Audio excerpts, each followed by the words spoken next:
Defense Secretary James Mattis and Joint Chiefs of Staff Chair General Joseph Dunford testified on the 2019 Pentagon budget and other defense-related issues.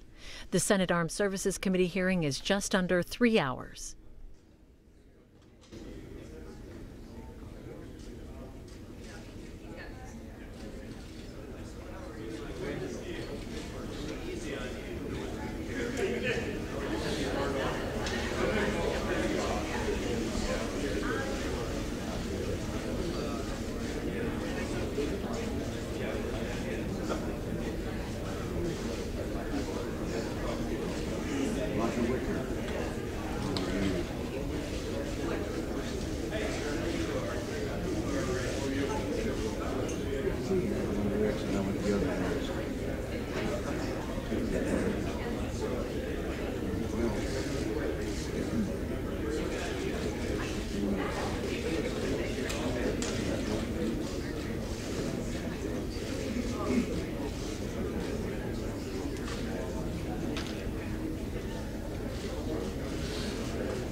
Our meeting will come to order. The committee today meets to receive testimony on the budget posture of the Department of Defense in the fiscal year's 2019 request and the future year's defense program. We welcome our witnesses, Secretary of Defense Mattis, Undersecretary Norquist, and the Chairman of the Joint Chiefs, General Dunford. Secretary Mattis, we wish to commend you for your work in developing a strategy that correctly prioritizes the current threats that we face. Now comes the more difficult task, that's implementing the strategy. We agree on the strategy, but it's got to be implemented. One of Chairman McCain's priorities has been considering if the department is properly structured to take on this huge task. And as the committee looks toward the upcoming NDAA process, we welcome your thoughts about what we can do to help you. In the end, we must recognize that even if we get strategy and structure exactly right, you cannot successfully if Congress does not deliver in the resources needed to implement this strategy. We know how damaging that can be and has been, as we have time and again failed to do our job by passing appropriations bills, instead passing CR after CR. We welcome your testimony about exactly how this would affect it. In fact, that'll be one of my first questions as to what would happen if we hadn't done this, and what will happen if we don't do it again for 2020 and ensuing years.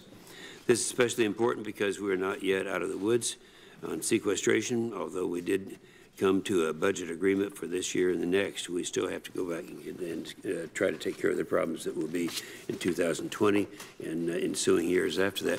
We cannot dig ourselves out of the current readiness crisis in just 2 years. It'll take much longer to undo the damage that has been done in the past 8 years to our military, and the lack of any real growth in the future years defense program exemplifies this.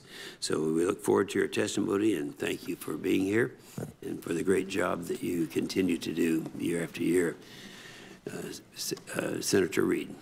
Thank you very much, Mr. Chairman, and I want to join you in welcoming the Secretary of Defense, the Chairman of Joint Chiefs of Staff, and the Comptroller. Thank you, gentlemen, for your service to the nation over many, many years, your continued service. Today, we are considering the fiscal year 2019 budget for the Department of Defense, which seeks $617 billion in base funding and $69 billion for overseas contingency operations. Fortunately, we find ourselves in a moment of budget stability, having passed an agreement in February that removed the threat of sequestration for fiscal years 2018 and 2019 and added funding for both defense and non-defense programs. However, additional challenges loom on the horizon as the caps and sequestration will be back in force for fiscal year 2020. As the Chairman mentioned, we still have to focus on that issue. Secretary Mattis, I commend you for the careful and thoughtful and hard work that went into the National Defense Strategy, or NDS. It accurately recognizes that the central challenge facing our nation is the reemergence of long-term strategic competition with Russia and China. I'm also pleased to see that the present budget reflects the beginnings of investment in some of the technologies we will need for this competition, such as hypersonics and artificial intelligence. However, the perennial challenge facing any Secretary of Defense is preparing for the future while reacting to the present. And unfortunately, there are many urgent situations not delineated in the NDS that will require our attention in the coming weeks and months. At the present time, the White House is attempting to focus its efforts on negotiating an agreement to denuclearize North Korea. Given where we were a few months ago when the administration was threatening limited strikes on North Korea, I am relieved to say we have come a long way, but we still have a long, hard road ahead. We all hope that President Trump's summit with the North Korean leader presents us with an opportunity to craft a comprehensive negotiated settlement. However, we must recognize that if the negotiations fail, and if that happens, we could find ourselves in a more challenging position than before the negotiations, with a renewal of dangerous rhetoric about war with North Korea, but now more supercharged by those advocating for military action, claiming that diplomacy has failed. While working through these issues with a depleted diplomatic corps, the President must also decide by May 12th whether to continue to waive nuclear-related sanctions on Iran as required by the Joint Comprehensive Plan of Action, or JCPOA. I support preserving the JCPOA. The United States and the world is safer with it. By all accounts, the JCPOA is working as intended, and Iran is verifiably meeting its commitments under the deal. If not for this agreement, Iran would likely be a nuclear power today, and withdrawing from it could accelerate Iran's path to nuclear weapons and make America less safe. Furthermore, withdrawing from the deal could be a devastating blow to our efforts at diplomacy with North Korea, and for that matter, any further diplomatic efforts to contain aggressive or destabilizing behavior by our adversaries. Why would any nation engage with us in serious dialogue to resolve differences if they fear we will later withdraw unilaterally and without cause? Furthermore, abandoning the JCPOA would isolate the United States diplomatically from the international community at the very time we need worldwide cooperation to address the threat posed by North Korea. Additionally, President Trump's mixed messages about a military commitment to Syria could accelerate the declared intentions of Israel to conduct more sustained attacks against Iranian forces and proxies in Syria and Lebanon.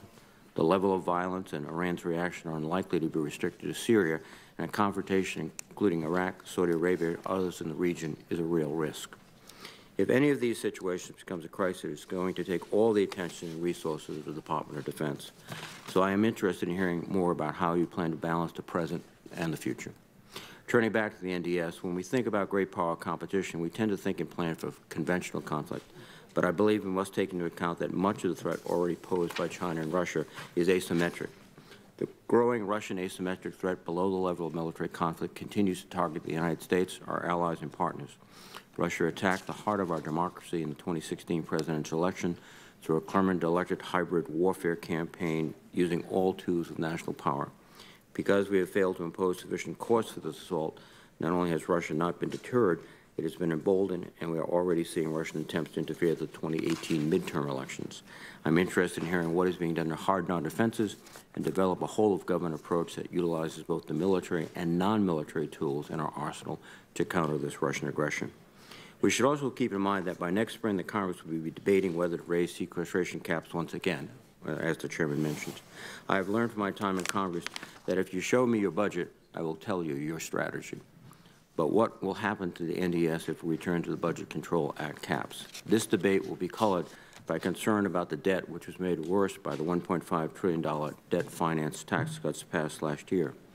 In CBO's recent projection, debt held by the public rises from 78% of GDP, or $16 trillion at the end of 2018, to 96% of GDP, or $29 trillion by 2028.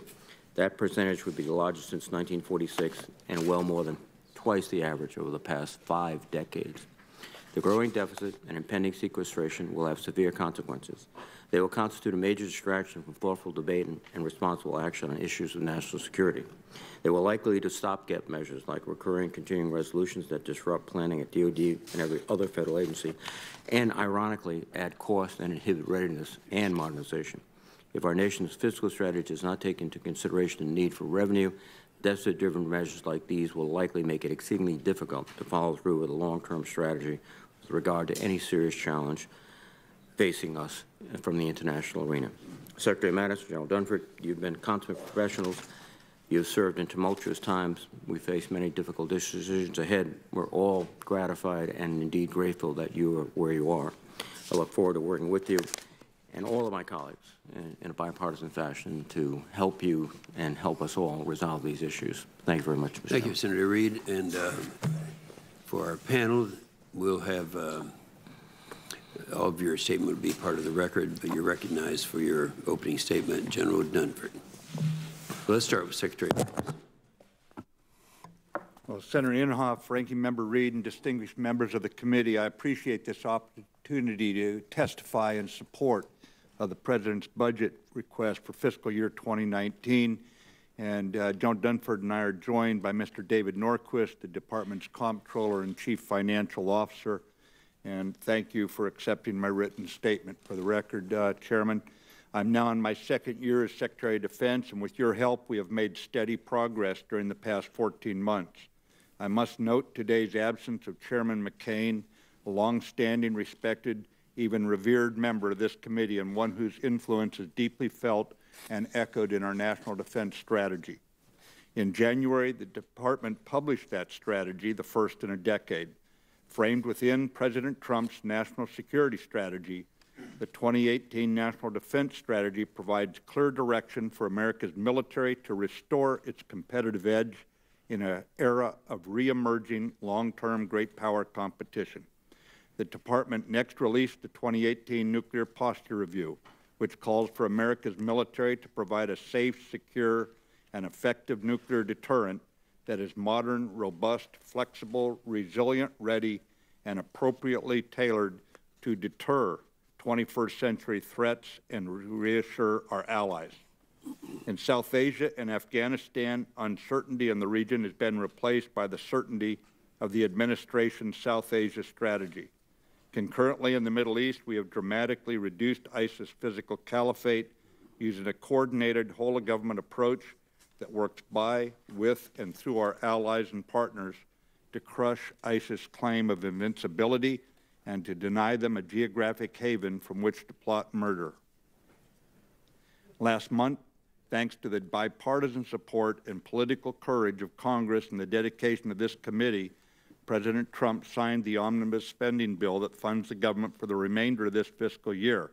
This law, along with a 2-year budget agreement passed as part of February's Bipartisan Budget Act, finally freed us from the inefficient and damaging continuing resolution funding process, now providing the predictable and sufficient funding needed to continue implementing the 2018 National Defense Strategy.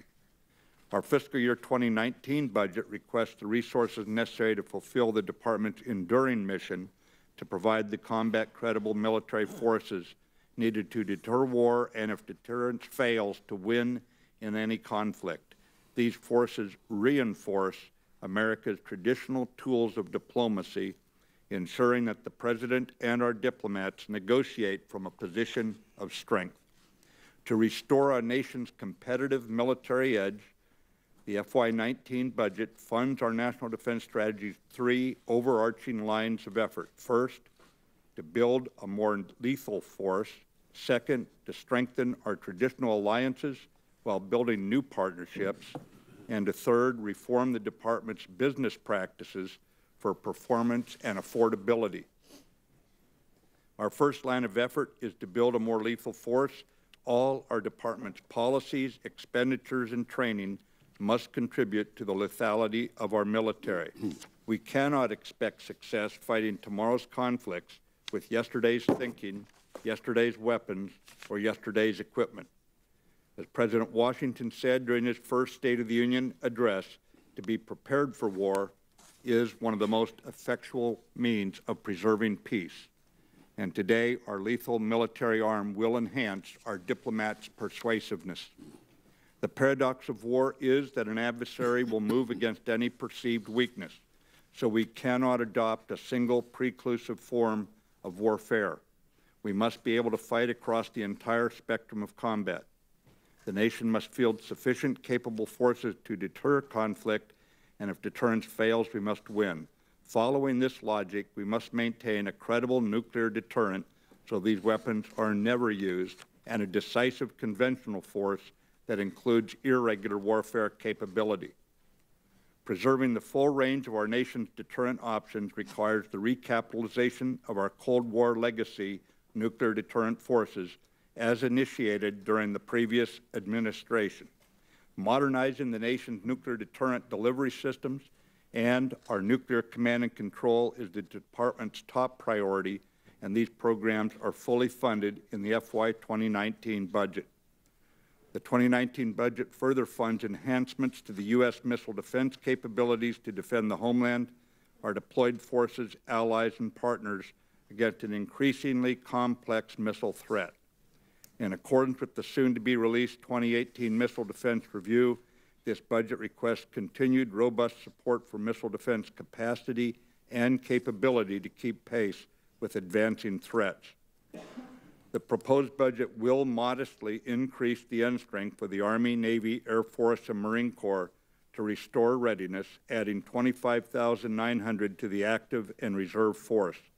The budget will also continue to invest in the military's most important asset, its warfighters, with the 2.6% military pay increase. The 2019 budget continues increased procurement of preferred and advanced munitions, a necessity due to the ongoing operations in the Middle East and the need for war reserves. 10 combat ships and 8 support ships are funded, arresting the downward trajectory of our nation's size and of our Navy's size and lethality. We will continue production of 77 F-35s and 24 F-18s, evaluating the performance of both to determine the most appropriate mix moving forward. This budget requests funds for systems to enhance communications and resiliency in space, addressing overhead persistent infrared capabilities, positioning, navigation, and timing, plus space launch systems. Our 2018 National Defense Strategy also prioritized investing in technological innovation to increase lethality, and that continues in this budget. cyber, advanced computing, big data analytics, artificial intelligence, autonomy, robotics, miniaturization, additive manufacturing, directed energy, and hypersonics are the very technologies we need to fight and win wars of the future. Every investment in the strategy-driven FY 2019 budget is designed to contribute to the lethality of our military, ensuring that subsequent Secretaries of Defense inherit a military force that is fit for its time. Those seeking to threaten America's experiment in democracy should know, if you challenge us, it will be your longest and worst day. Our 2018 National Defense Strategy's second line of effort is continued this year to strengthen our traditional alliances while building new partnerships. In the past, I had the privilege of fighting many times in defense of the United States, but I never fought in a solely American formation. It was always alongside foreign troops. Easier said than done. Winston Churchill noted the only thing harder than fighting with allies is fighting without them. History proves that we are stronger when we stand united with others. Accordingly, our military will be designed, trained, and ready to fight alongside allies. Working by, with, and through allies and partners who carry their fair share remains a source of strength for the United States. Since the costly victory in World War II, Americans have carried a disproportionate share of the global defense burden while others recovered. Today, the growing economic strength of allies and partners has enabled them to step up, as demonstrated by the 74 nations and international organizations participating in the Defeat ISIS campaign, and again in the 41 nations standing shoulder to shoulder in NATO's Resolute Support mission in Afghanistan. This year, every NATO ally has increased defense spending, and 15 NATO allies are increasing their defense budget as a share of the gross domestic product, giving credence to the value of democracies standing together. Further, our Pacific partners are also strengthening their defenses. Our third line of effort is the urgent reform of the Department's business practices to provide both solvency and security. We will continue to establish a culture of performance where results and accountability matter on every expenditure to gain full benefit from every single taxpayer dollar spent on defense. We are committed to exercising the utmost degree of financial stewardship and budget discipline within the Department.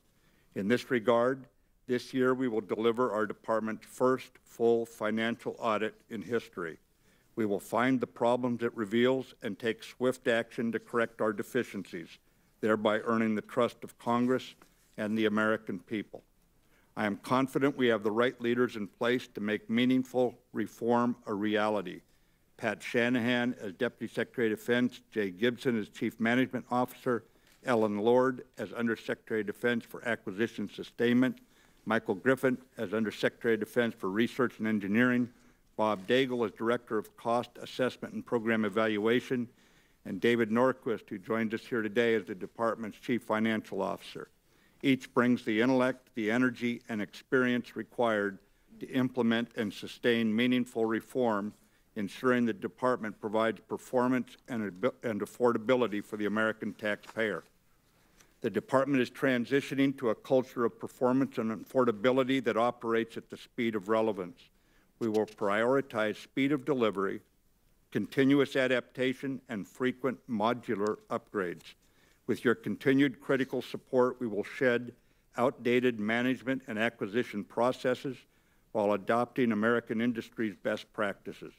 Our management structure and processes are not engraved in stone. They are a means to an end. If current structures inhibit our pursuit of lethality, I have directed service secretaries and agency heads to consolidate, eliminate, or restructure to achieve their mission. Here I will note that I have also issued direction about a particular cancer in our ranks, sexual assault. Unit cohesion built on trust and mutual respect is what holds us together under stress and keeps our forces combat effective against daunting odds. This Department is committed to assertively preventing and swiftly responding to any sexual assault in our ranks. While battlefield casualties are a reality of war, we will accept no casualties due to sexual assault in our military family. I personally discussed this with all senior department leaders. Earlier this month, I issued a memo making this clear to all members of the department. I asked that it also be submitted for the record. Without objection. The 2019 National Defense Strategy's three primary lines of effort, building a more lethal force, strengthening our alliances, and reforming our business practices, will restore our competitive military advantage, ensuring we are prepared to fight across the full spectrum of combat, both now and in the future. I want to thank this committee for your strong spirit of bipartisan collaboration. While our trajectory is going in the right direction, our work has just begun. This is a year of opportunity and a chance to continue to work together, building on a strong start as we turn the National Defense Strategy into action. The points I need to emphasize in this hearing are that this budget, which is designed to execute the defense strategy, is building a more lethal force, and it is also building for the future by improving our military technological competitive edge. And we will reform the department's business processes to establish that culture of performance and affordability to ensure security and solvency. The strategy is the guidepost for all our actions, including this year's strategy-driven budget request, driving meaningful reform to establish an enduring culture of performance, affordability, and agility. I cannot appear before you without expressing my gratitude to the men and women of our department. They are the ones who must ultimately turn the National Defense Strategy into action. Every day, more than 2 million service members and nearly 1 million civilians do their duty, honoring previous generations of veterans and civil servants who have sacrificed for their country. It's a privilege for me to serve alongside them, and I thank them for their tireless efforts and unyielding standards in defense of our nation. General Dunford is prepared to discuss the military dimensions of the budget. Good. Thank you, Mr. Secretary. An excellent statement. General Dunford. Senator Inhofe, Ranking Member Reed, distinguished members of the committee, thank you for the opportunity to join Secretary Mattis and Undersecretary Norquist here today. It's an honor to represent your men and women in uniform, and I join the Secretary in acknowledging Senator McCain's leadership and support. Well, we're here for a candid discussion of the challenges we face. I want to begin by assuring you that the U.S. military has a competitive advantage over any potential adversary today. I'm confident we can deter a nuclear attack, defend the homeland, meet our alliance commitments, and prevail in any conflict. But as we previously discussed, after years of sustained operational commitments, budgetary instability, and advances by our adversaries, our competitive advantage has eroded and our readiness has degraded. Driven by the National Defense Strategy in building on the FY17 and 18 appropriations, the 19 budget submission supports rebuilding the lethal and ready joint force that the nation needs. The Secretary has addressed our defense strategy that recognizes Russia and China as the priority, while also meeting the immediate challenges posed by rogue regimes and violent extremist organizations. China and Russia continue to invest across the full range of nuclear, cyber, space, and conventional capabilities. Both states are focused on limiting our ability to project power and undermining the credibility of our alliances. They are also increasingly adept, as Senator Reed has pointed out, at advancing their interests through coercive, competitive activity below the threshold of armed conflict. North Korea has been on a relentless pursuit of nuclear and missile capability, and they've been clear that these capabilities are intended to threaten the United States and our allies in the region. Iran continues to spread malign influence and create instability across the Middle East. And while we've made a great deal of progress over the past year, we are still grappling with the challenges of violent extremism, including ISIS, al-Qaeda, and associated movements. Defending our homeland and our allies and advancing our interests in the context of these and other challenges requires us to maintain a balanced inventory of ready, lethal, and flexible forces that are relevant across the range of military operations. Fortunately, with your support, we've begun to arrest the erosion of our competitive advantage, and we're on a path towards developing the force that we need. This year's budget, again, builds on the readiness recovery that we started in FY17 and accelerates our efforts to develop capabilities we need for both today and tomorrow. In requesting your support for this year's budget, I, along with all the senior leaders in the department, are making a commitment to you that will make every dollar count. We fully support the auditing initiative led by Secretary Norquist, who's with us here today, and will maintain an ongoing dialogue with you about the return that you are getting on your investment. To restore our competitive advantage and ensure our men and women never find themselves in a fair fight, the U.S. military requires sustained, sufficient, and predictable funding. The funding in this budget is sufficient. I look forward to working with Congress to make sure that it is sustained and predictable in the future. Thank you again for your support and the opportunity to be here today. Thank you, General Dunford. Do you have a statement, Secretary Norquist? I have no prepared statement. Good. All right. Well, thank you very much. There are some basic questions that are going to be asked, and I'll just go ahead and get those out of the way first. One having to do with the INF. You know, when you get out of Washington and you talk to more normal people, go back home, and the question is, you know, if China is not a signatory to the INF, Russia is, but they violate it. We are. We don't violate it. I'd ask you, Secretary Mattis, do you think that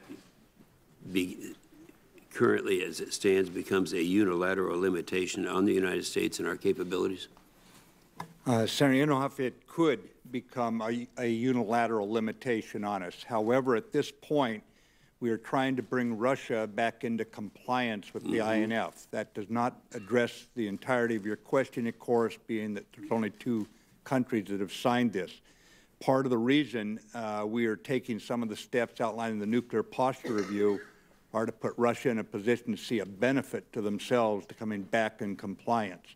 We will have to look more broadly at arms control, and I believe that as we modernize the nuclear deterrent, that will put our diplomats in a good position to initiate those discussions with the other countries that are not signatories. Now, if Russia does not come back, though, as we're hoping that they will, into compliance, what situation would we be in then? Senator, when nations don't live up to treaties, treaties are not sustainable. We would have to deal with that if we're unsuccessful. That answers the question. I appreciate that. On end strength, one of the most expensive, one of the most critical parts of this budget, I'm sure that Secretary Norquist would agree with that. As you point out, fiscal year 18, it's going to be 9,500, then 19, 15,600. And up to 23, up to 56,000.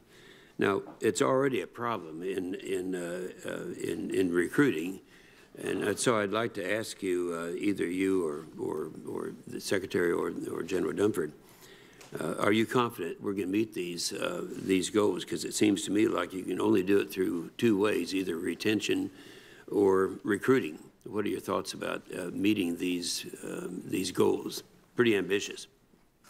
They are ambitious, Senator, especially in light of the improving U.S. economy, and it's a totally volunteer force. We even call it a totally recruited force. Our recruiters have to be very assertive in getting out there and selling the military. I would tell you right now that the U.S. Army's retention has allowed them to actually lower their recruiting goal for this year because they're retaining more than they anticipated, which is a good sign. So I'm confident without lowering our quality standards that we can maintain this modest increase of troops. I'll pass it over to the chairman for any thoughts he has on that. Yeah. Senator, I was going to highlight that I think the Army is a bellwether for all of us, and we just actually had a conversation with the Army this week to talk about their reduction of their recruiting efforts as a result of high retention. But I think at the end of the day, what the Secretary said is what we're all focused on, and that is making sure that we're recruiting and retaining a high-quality force. My judgment is right now, from getting out and visiting the force as well as discussing it with the chiefs, that today we are recruiting and retaining a high-quality force. We don't take that for granted, particularly in a competitive economic environment. But I think the size of the force right now can be sustained with quality people. And do you agree with those numbers from now through fiscal 23? I do, Senator, because the focus in the budget this year and last year has been to make sure that the force we have is capable and lethal. And so these numbers that we're increasing really are filling holes to make the units that we have complete. Okay. Now, Lastly, on the budget, the two-year budget we did for fiscal 18 and 19, I have to say it was a lousy budget, and it was one that it was a very difficult thing for me to vote for, and the only reason I did is the same reason that we were here meeting about this morning. So what I'd like to have each of you do, primarily you, General Dunford, what would have happened if we, instead of what we did, if we just went the normal CR route, and since we're going to have to face this in the future, and now's the time to start working for it because we're talking about fiscal year 20 and beyond, what will happen if we are successful in our goals for fiscal years 18 and 19 and we don't have the same opportunities to continue that in fiscal year 20? Hey, Senator, thanks for that question. One of the things I think we all talk about a lot is our overall competitive advantage. And I think back in 2000, 2001, we could take it for granted that we had a competitive advantage over any potential adversary, and that was particularly in our ability to project power anywhere in the world we needed to advance our interests. What has happened over time is that competitive advantage has eroded, and if we had not had the budget in 17, 18, and 19, and the projections that we have beyond 17 and 18 and 19, I think what really is at risk overall is our competitive advantage over any potential adversary. I think that adversely affects the relationship we have with allies and partners. It adversely affects the deterrence against our potential adversaries, and clearly it would affect our ability to respond in the event that deterrence fails. So, I mean, I think there really is a broader, in addition to the readiness issues and some of the other important issues that we discussed, the overall strategic impact of sequestration and not getting the budget that we had in 17 and 18, I think really is our ability to project power and address all those areas I mentioned: assurance, deterrence, and responsiveness. So from 20 on, it would be a crisis if we did not. If we return to the Budget Control Act and sequestration levels, we would not have completed the recovery that we've been on. This, as you pointed out in the beginning, Senator Inhofe, the challenges that we have right now took us 10 or 15 years to develop. It's going to take us more than 2 or 3 years to recover from those challenges. Understand that. You agree, I assume? I agree, Senator, 100%. And as the ranking member pointed out, we have future capabilities we must develop now if we're going to carry out our responsibilities to those who sit before this committee in the years ahead. So the dangers we can see growing, and I think that we're going to have to maintain ourselves at the cutting edge of technology, organization, and combat lethality. I agree, and I think we need to be starting to talk about that now. Senator Reid.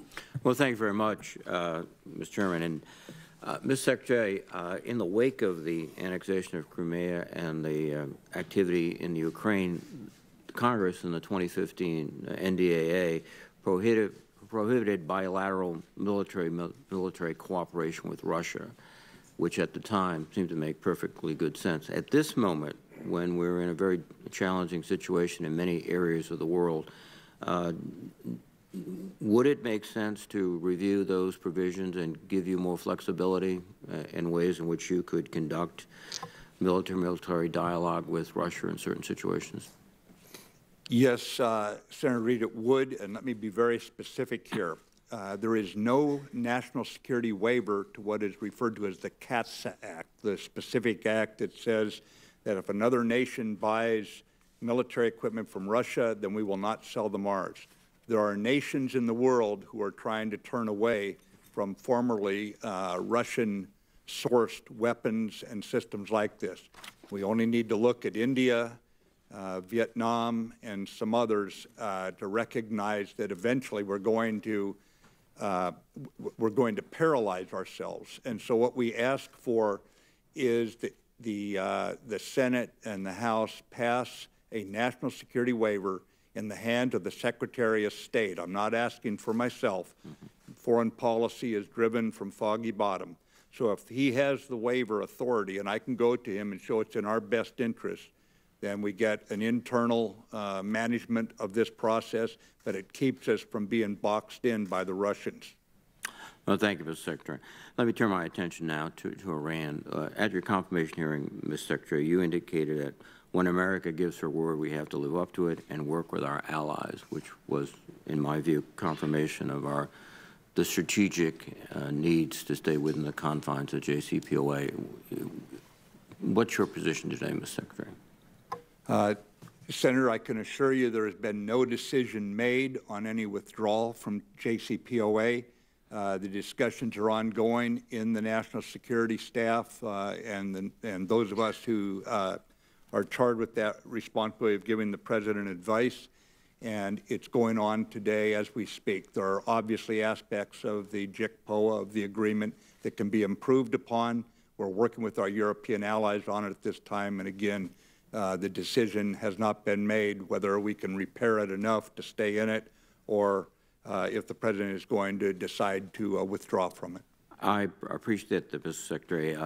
The issue of repairing it, though, is unlikely to be fully accomplished by May 12th. Is it your position that if there's an ongoing effort to make such fixes to the agreement that we should stay within the bounds? And yes, sir. We would have to look at what degree of fix we anticipate are achievable, and then put that alongside America's broader interests and decide if it's worthy or not. Thank you.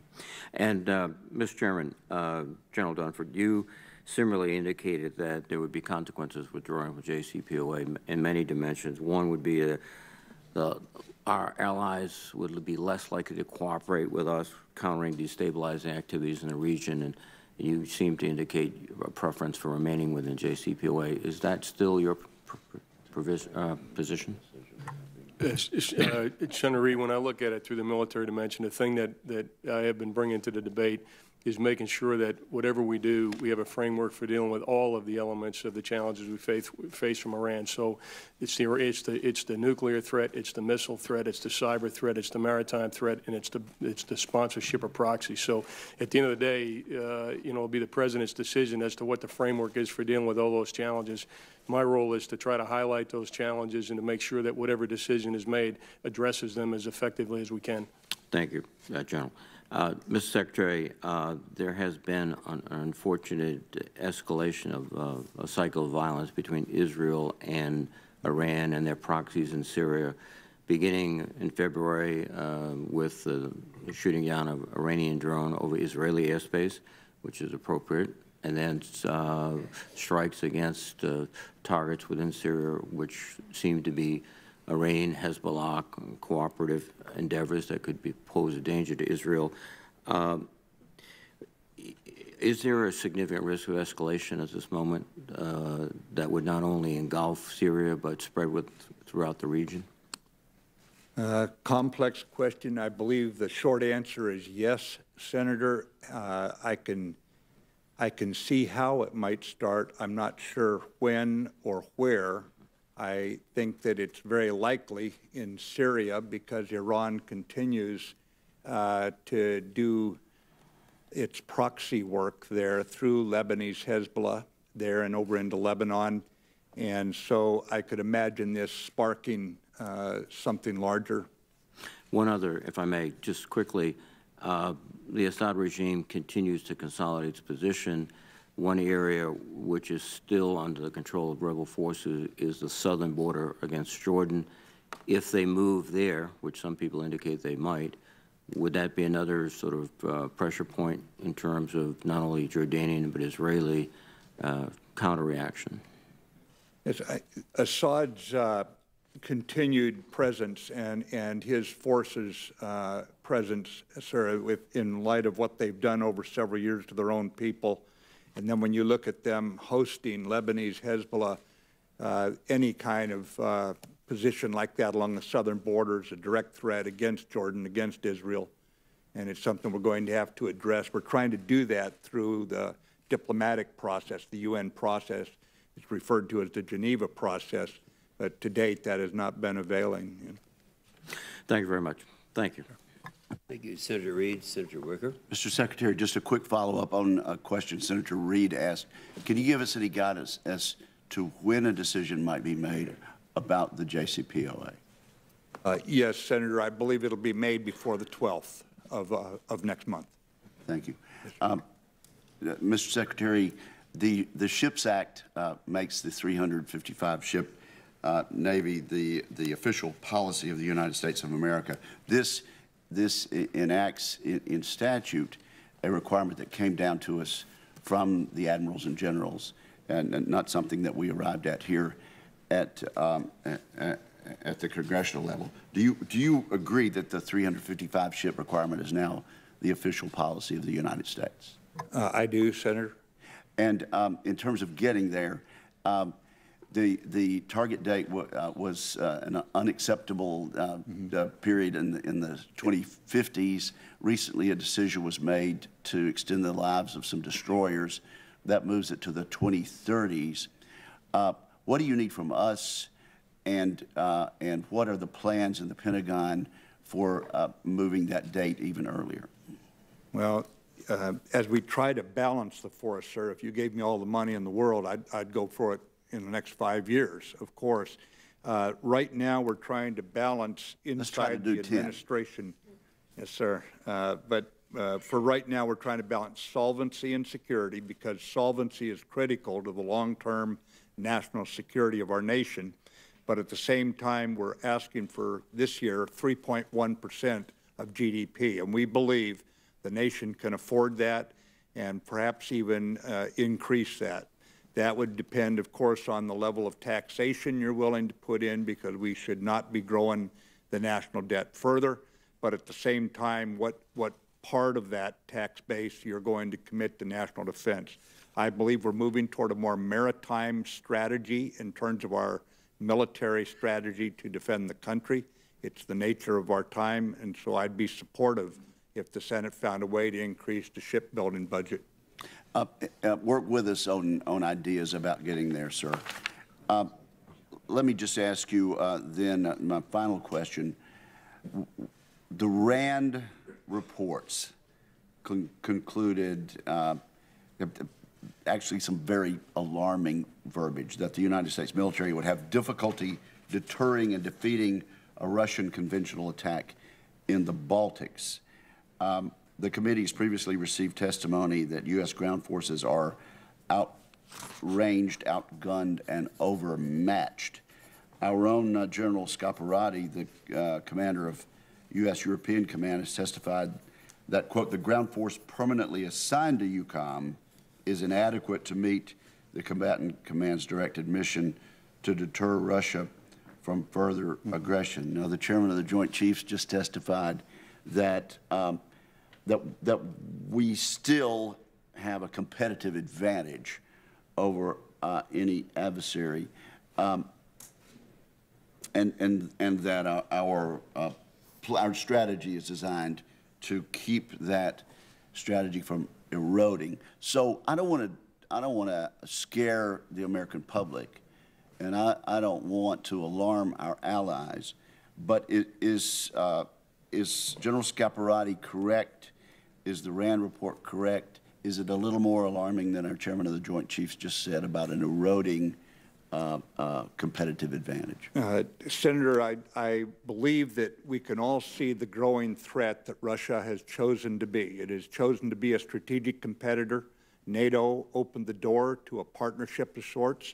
I still remember Russian Marines and U.S. Marines training in Camp Lejeune for UN peacekeeping missions back in the late 90s, early 2000s. That is a long, distant memory, as they've chosen to do what they've done in the Ukraine and Crimea with cyber against our elections. I can go on, as you know, and you've seen significant expulsion of diplomats, sanctions put on Russia by this administration.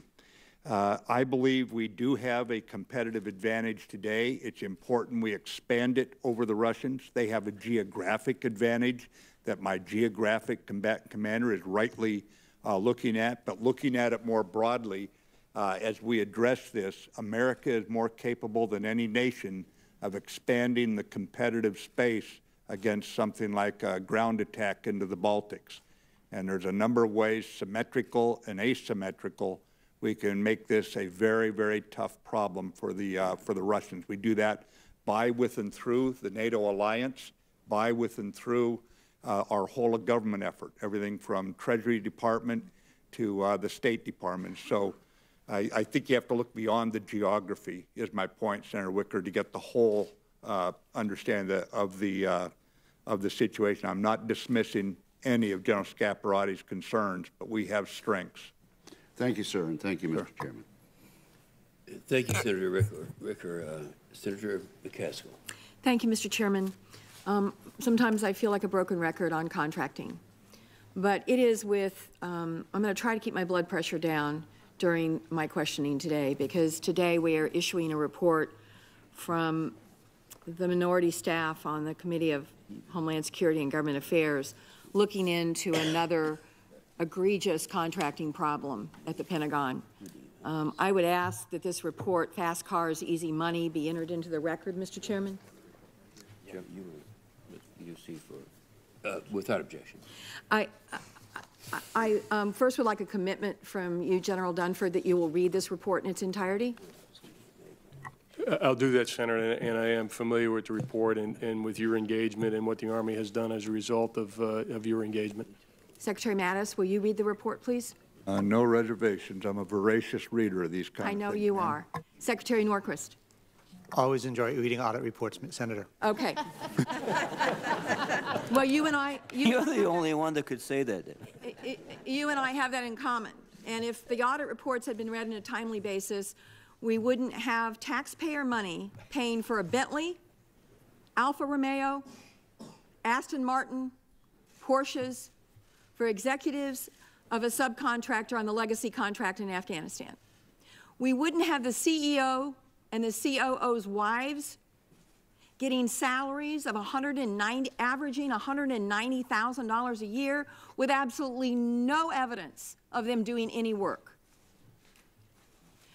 You would know, if you'd read all the audit reports, as my staff has, and asked the questions, that in fact the subcontractor not only directed the Pentagon towards this contract, they got most of the work under the contract, and that there was involvement in the Pentagon in helping steer this contract to the subcontractor. You would know that they figured out a way to find a contracting vehicle that they wouldn't have to compete. And the insulting thing about this is they found a contracting vehicle that was for R&D, asking for hard science proposals, hard science proposals. In a 150-page solicitation for hard science proposal, the human was mentioned one time, one word, human intelligence. They used that one word to pretzel that proposal into an ongoing mentoring program for Afghan intelligence capabilities in theater. Hundreds and millions of dollars. And audit after audit has said they can't even find any metrics that they made any progress. I know there's criminal investigations going on, but the question I have to ask, as I've asked repeatedly in this committee, is what is wrong with the debarment process? This is the whipped cream and cherry on top of this incredible scandal. They are still a contractor. They are getting taxpayer money as we speak. Why in the world, when you have audit evidence of this kind of egregious, I don't know at what point it becomes criminal or just gross mismanagement by the Pentagon. I don't know at which point it's criminal activity or not. But I do know this, that there is enough evidence in the audit reports, Secretary Norquist and Secretary Mattis and General Dunford, that these people shouldn't be anywhere near one dime of taxpayer money. So I would like somebody to respond to me why in the world we are still doing business with these crooks. Senator, I won't take issue with a single word you said. The contract was awarded in 2012. The CGAR report that alerted, at least at the secretarial level, was released in 2017.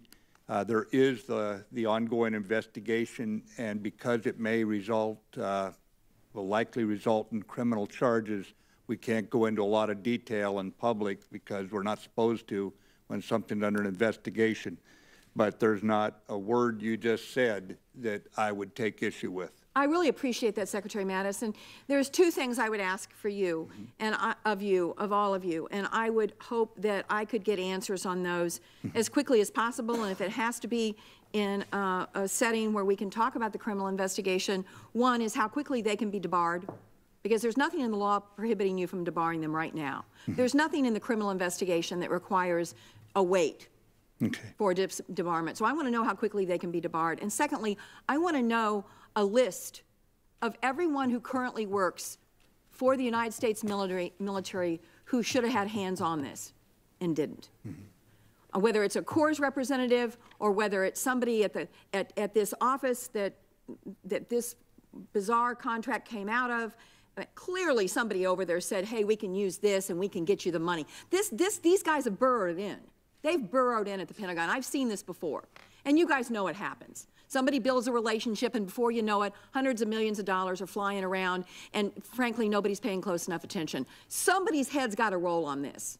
And I need a list of people that are going to be held accountable for this happening. I've just got to be careful saying individually before the investigation's done, because that could end up I understand. I have confidence in you, Secretary Mattis, that you'll get to the bottom of it. But I will tell you, I am not going to shut up about this until somebody is held accountable for people driving Bentleys. We're losing soldiers, families are sacrificing, we're worried about their benefits and their pay, and some jerk is driving a Bentley in the UK on taxpayer money. If it doesn't make everybody upset, then something's wrong with them. So let's get busy on this and figure out whose head needs to roll, because if somebody isn't held accountable for letting this happen, it's going to keep happening. Senator, 100% with you on this. You'll notice last year when I came up here for confirmation, I talked about business reform. This year, alongside business reform, is accountability. I've learned the lesson since I got there. And that is now right alongside business reform is accountability for every dollar. So we're with you. I wish I'd been here in the job in 2012, is all I can tell you. Thank you. Thank you, Mr. Chairman. Thank you, Senator McCaskill. Senator Cotton. Thank you, gentlemen, for your appearance here today and for your continued service to our country.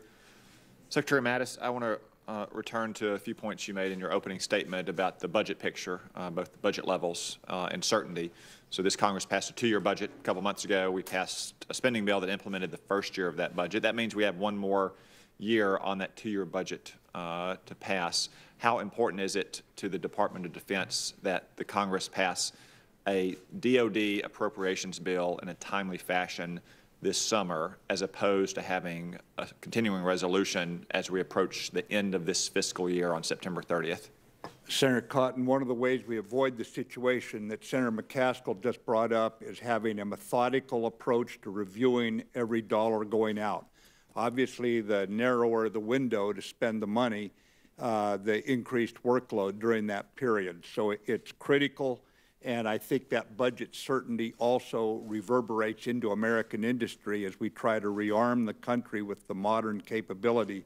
They cannot do that in their responsibility to their shareholders unless we give them that predictability. Thank you. Well, since we have the top line number now for FY19, I hope that we'll have the cooperation to pass a DOD appropriations bill this summer in a timely fashion, rather than see the filibusters that have occurred in the past. Looking out a little bit further, that 2-year budget deal only lasts 2 years. We're now less than 18 months away from FY20, in which case the Budget Control Act caps and potential sequestration return. How important is it to the Department of Defense that we act now to eliminate the prospect hanging over your head that the BCA caps and sequestration may return in October of 2019? Again, we need that predictability, sir, so that we can actually put a strategy into effect. As was noted in opening comments by the committee, if you don't have a budget that reflects the strategy, it doesn't work. I like quantifying problems to the degree possible. If this were to go into effect, the first cut would be $85 billion in FY20. That means the strategy is not sustainable. The strategy is designed to protect America and our interests. I cannot provide you the same strategy. I would have to go back and rewrite it. There would be reductions in what we are able to do. Thank you. I want to turn now to a question that Senator Reid raised about the Countering America's Adversaries Through Sanctions Act and the specific point about a national security waiver. As you mentioned, there are two specific countries, India and Vietnam, that have legacy Russian systems. They might face real challenges going cold turkey, so to speak, under CATSA. So you're suggesting the national security waiver as a way that this Congress can empower soon-to-be Secretary Pompeo to address the concerns that you have with those two countries. Is that right? That's correct, and there's other countries. Indonesia, for example, is in the same situation, trying to shift to more of our airplanes, our systems, but they've got to do something to keep their legacy military going. How urgent is it that Congress pass that kind of waiver? Sir, every day Russia's in a position basically to checkmate us with what they're doing. It's urgent. Would you recommend that we try to do so in this year's National Defense Authorization Act? Absolutely. And there's only so many countries in the world, and only so many of those use Russian legacy systems and are defense partners. Should we just have a list of countries that soon-to-be Secretary Pompeo might want to consider, or is there a certain degree of criteria that we should use instead? Sir, I would just put in a reporting requirement that we keep the Congress informed every time we exercise. I would not make it where we have to come back to Congress in order to add to it. In the dynamics of today, issues can shift countries very, very quickly, Senator Cotton, as you know, and we want to move when we see the opportunity at the speed of relevance. Thank you. I want to turn now to the nuclear posture review and an exchange you and I had in a classified setting. Nothing classified about my question or your answer, though. I simply want to have it on the record here. That nuclear posture review did not include a no forswearing no first use doctrine, which we have never done in our nuclear history going back to 1945. It also advocates for a new sea-launched cruise missile, which we had as recently as 8 years ago, for a low-yield sea-launched warhead. We have numerous low-yield warheads currently in our inventory.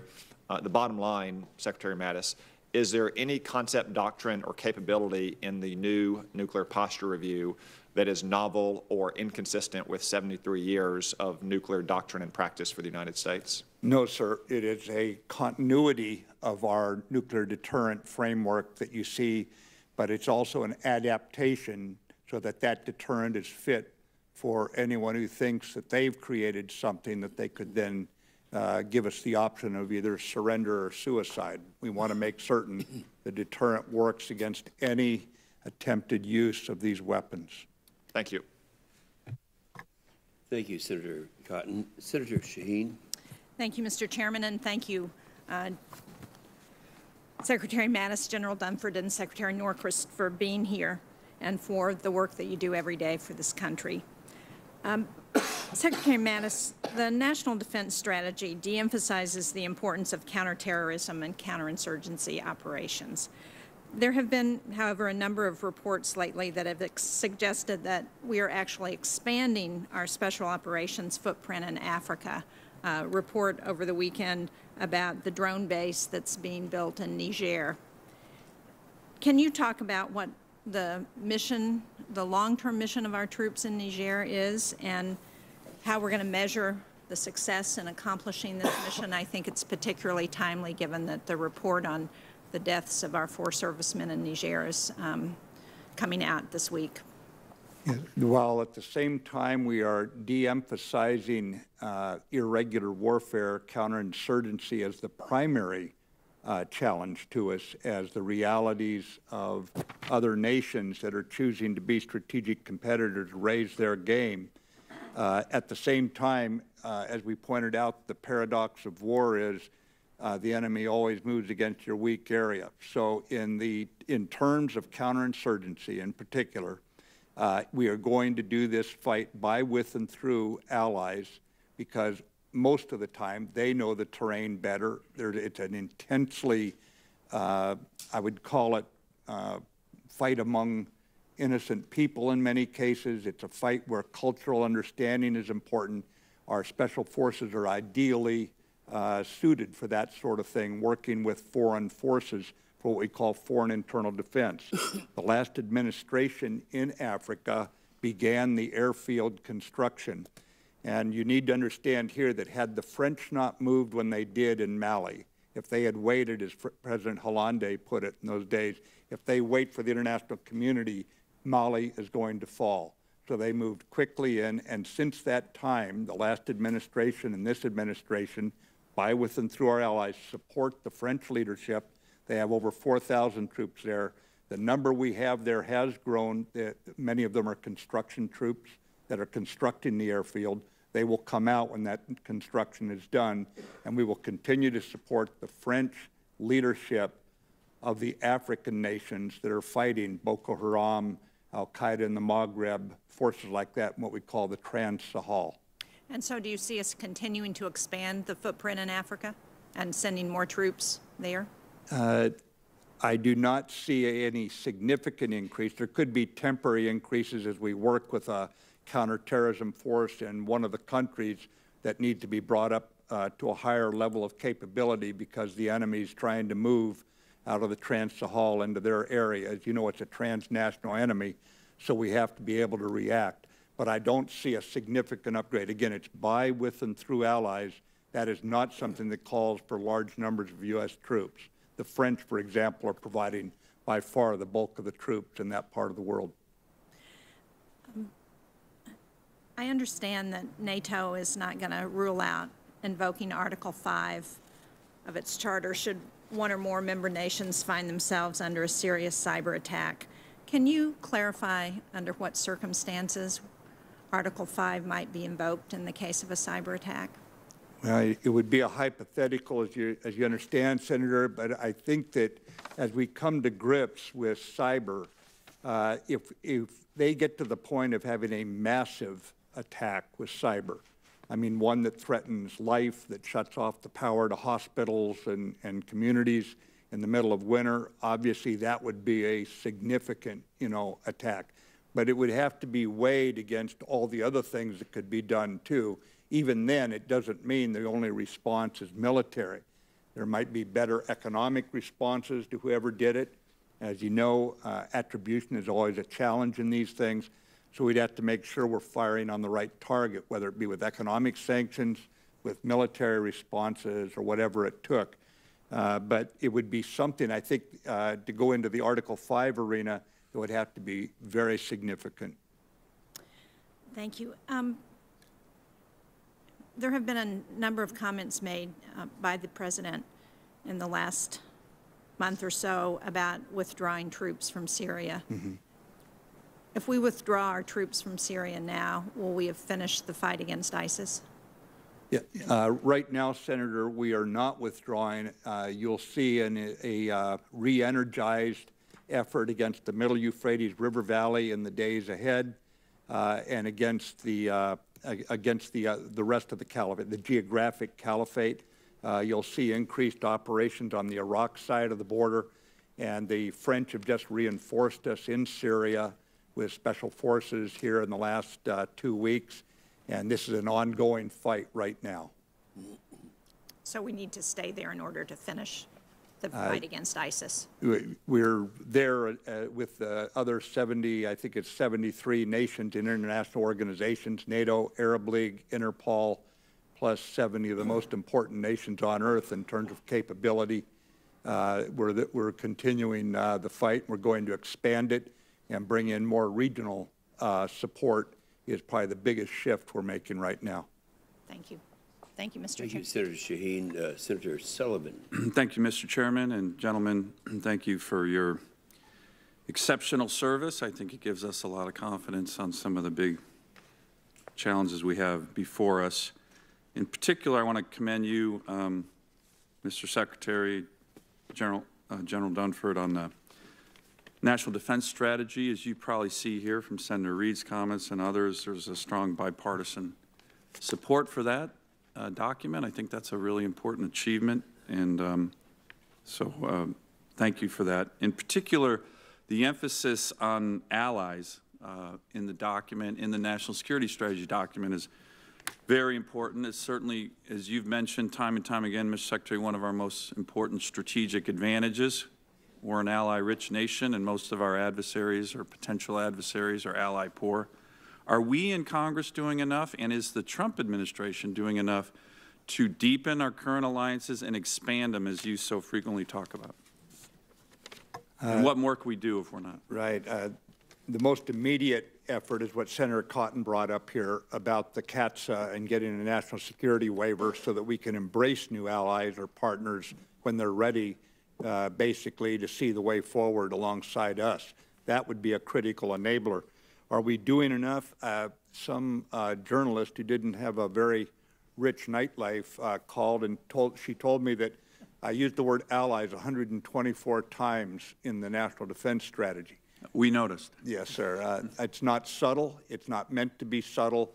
We're going to do, whether it be the fighting in Africa by, with, and through them, I think anything you can do to make it an open door for allies. And I realize sometimes those allies don't share all of our values, but if they're security allies, if they're allied with us on security, and if you look at our record over many years of creating democracies and reinforcing democratic impulses, when our troops are engaged, I need only point to South Korea and the very vibrant democracy they are today, yet there was at one time a move to keep us away from South Korea, to pull us out of South Korea because there was a dictatorship. I think we've got to be willing to work with imperfect allies while being never reticent about what our values are and what we stand for. And your support in that area would be very helpful, Senator. Thank you. Let me turn. You have some difficult, challenging decisions ahead of you. The whole administration does on the JCPOA, North Korea. Let me just mention a few things to consider, and if you'd like to comment on them. You know, Senator Reid mentioned a number of things about America giving her word. There was a number of us who thought this was such an important document that should have come to the Senate as a treaty. Didn't come that way. And interestingly, a bipartisan majority of U.S. senators actually did not approve of the JCPOA. A bipartisan majority of House members did not approve of the JCPOA. As a matter of fact, it's the first time in U.S. history that an agreement of this magnitude was approved, quote unquote, by the Congress by a partisan minority of senators and House members. So I think it's important to caveat the idea of America's credibility when this body, our credibility is not on the line. Similarly, everybody talks about our allies and how important it is to our allies. But as you know, General, or Mr. Secretary, a lot of our key allies, Israel, Gulf Arab nations, were also not supportive. And let me mention one other thing that I know you two in particular have some, unfortunately, firsthand experience with. The issue of what degree we can trust the Iranian leadership, I think, should also be considered. Chairman Dempsey was here 2 years ago, I believe, and testified, I forgot the exact number, but the sophisticated IEDs that were supplied by Iraqi Shia militia, to Iraqi Shia militias by the Iranians killed or wounded over 2,000 American troops in Iraq. You gentlemen were witness to this carnage during your military service. Have senior Iranian leaders ever admitted this? And can we trust a country that doesn't admit this and was responsible for the deaths of so many of our finest young men and women that they've never admitted? Can you just, I know I've thrown a lot of things, allies, credibility, trust, but they're all things that we think are very important to consider, and I don't think get the attention they deserve when the JCPOA is being re-examined. Right. Well, we all recognize the JCPOA was an imperfect arms control agreement. And was not supported by the Congress. Yes, sir. I understand, Senator. And I think that their use of denial and deception to hide their nuclear weapons program, not their nuclear program, their nuclear weapons program over many years, have them in a position of being suspect. I've read it now 3 times, all 156 pages or whatever it is, including, since I got into this job, I was able to read the classified, the short classified protocol. And I will say that it is written almost with an assumption that Iran would try to cheat. So the verification, what is in there, is actually pretty robust as far as our intrusive ability to get in, IAEA to get in, that sort of thing. Whether or not that is sufficient, I think is a valid question. I also recognize that some people point out that this could impact on the North Korea negotiations, but I would say in that case, in light of Kim's family and himself breaking every international treaty, every agreement they've ever made, whether it be with the Republic of Korea or with the United States, I'm less concerned with that ripple effect right now. I think we need to focus on what is in the best interest of Middle East stability and the threat that Iran poses, as the chairman pointed out, with this nuclear program, if it does not get extended and maintain the verification, intrusive verification that we need, but also look at what they're doing with their support for terrorism from Bahrain to Yemen, from Syria to Lebanon, and elsewhere, their maritime threat, their cyber threat. We've got to look at all these things as a whole, but at the same time focus on this imperfect arms control agreement and determine if that's in our best interest. Trust factor?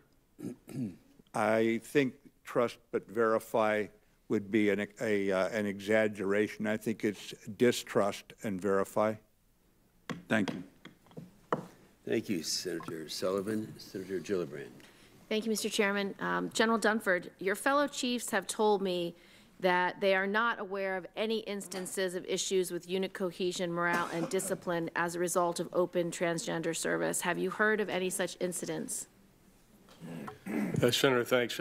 I wouldn't typically hear of individual cases of cohesion or discipline issues, and maybe just a comment on transgender. For me, the issue with transgender has never been about cohesion or discipline anyway. It was just about any individual, regardless of circumstances, being able to meet the physical and mental qualifications of being worldwide deployable. So if an individual is serving without accommodation, then I don't think I'd expect to see discipline or cohesion issues in that unit. During our last discussion on this topic, you said that you would treat all service members, including transgender service members, with dignity and respect. The recommendations on transgender service and the accompanying panel report were released as part of the DOJ's filing on Friday night. Service members found out in the news that the department had submitted a report that cast aspersions on their fitness to serve, implied they could harm the lethality of the force, and left their futures in the military up in air. Do you think this rollout accords transgender service members with the dignity and respect they deserve? Senator, one thing we've tried to clarify for our men and women that are currently serving is that, and I can't talk about any changes in the policy, but one thing that didn't change was the status of the men and women that are currently serving. That's not what the impression the report leaves.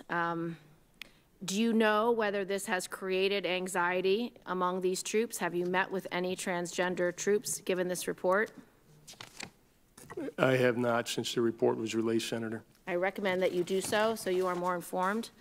Secretary Mattis, one of the things that struck me about your panel's report was its claim that, quote, unlike past reviews, the panel's analysis was informed by the department's own data and experience obtained since the Carter policy took effect.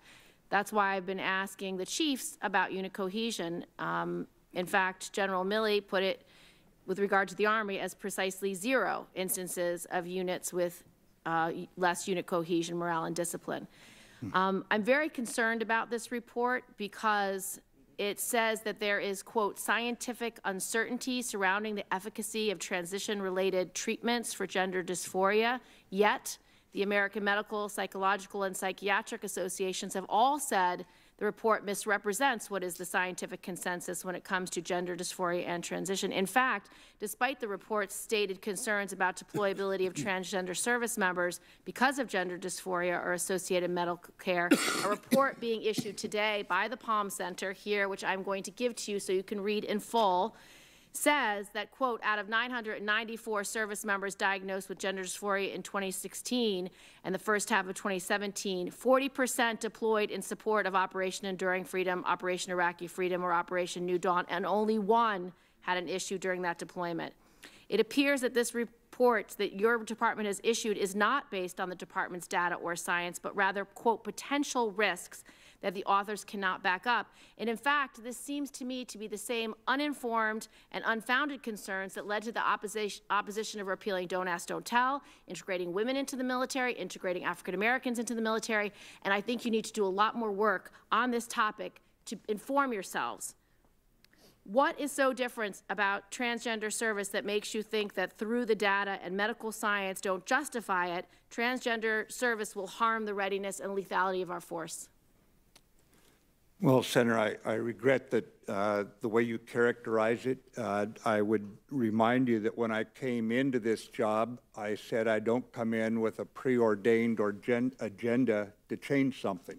I'm in to carry 3 lines of effort forward. One of them was to create a more lethal military, and I believe that service in the military is a touchstone for patriotic Americans. The military protects all Americans' freedom and liberty to live as they choose, and we're proud of that. 71% of 18 to 24-year-old men and women in this country do not qualify for medical, legal, behavioral, intellectual reasons to enlist as a private in the U.S. Army, 71%.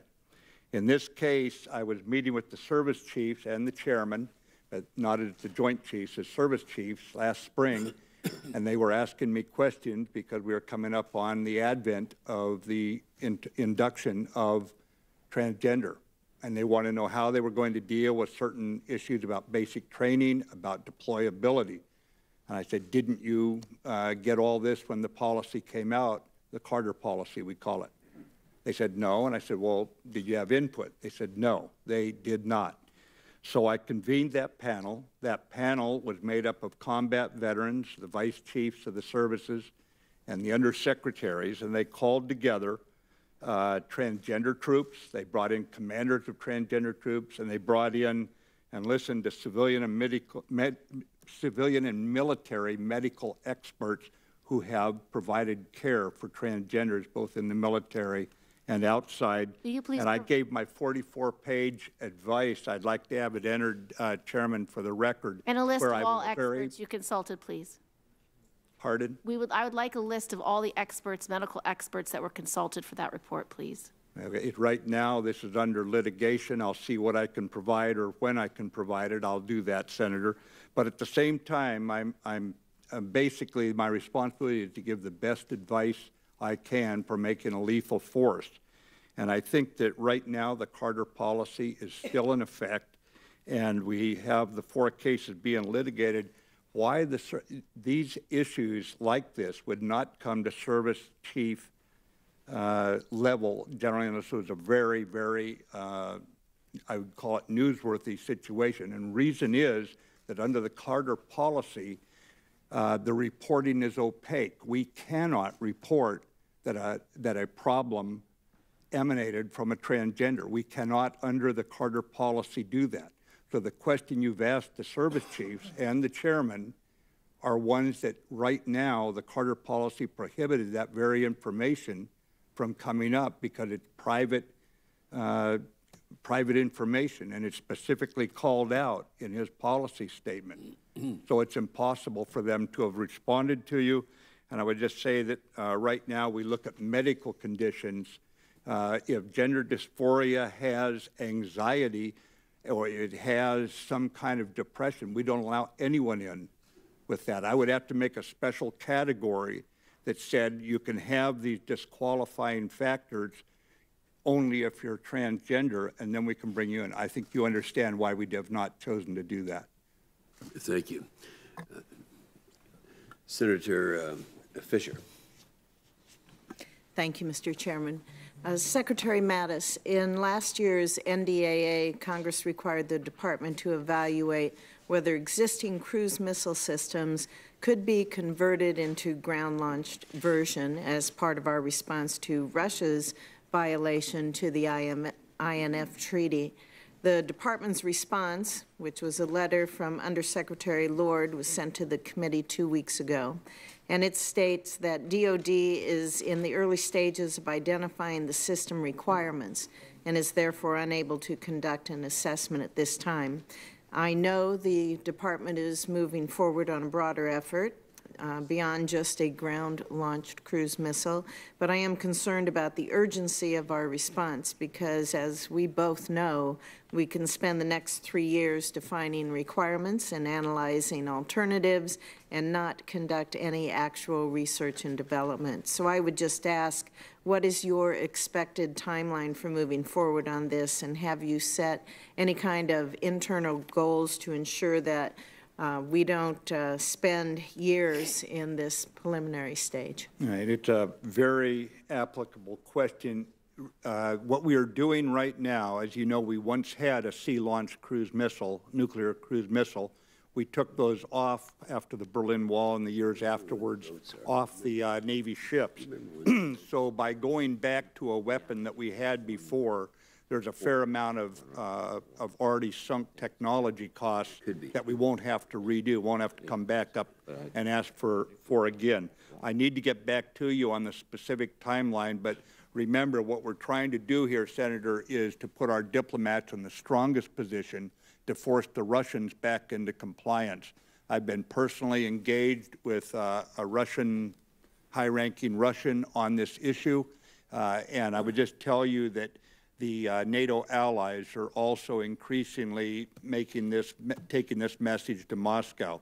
But we are going forward with this, and I'll have to get back to you with a timeline. It's a very good question. I don't have the answer, but I'll get it. I really appreciate your sense of urgency because, as we all know, the Russians were in violation 4 years ago on that treaty, and I agree with you, and obviously Congress agrees with you as well, that a response is necessary. The administration has also stepped forward on that.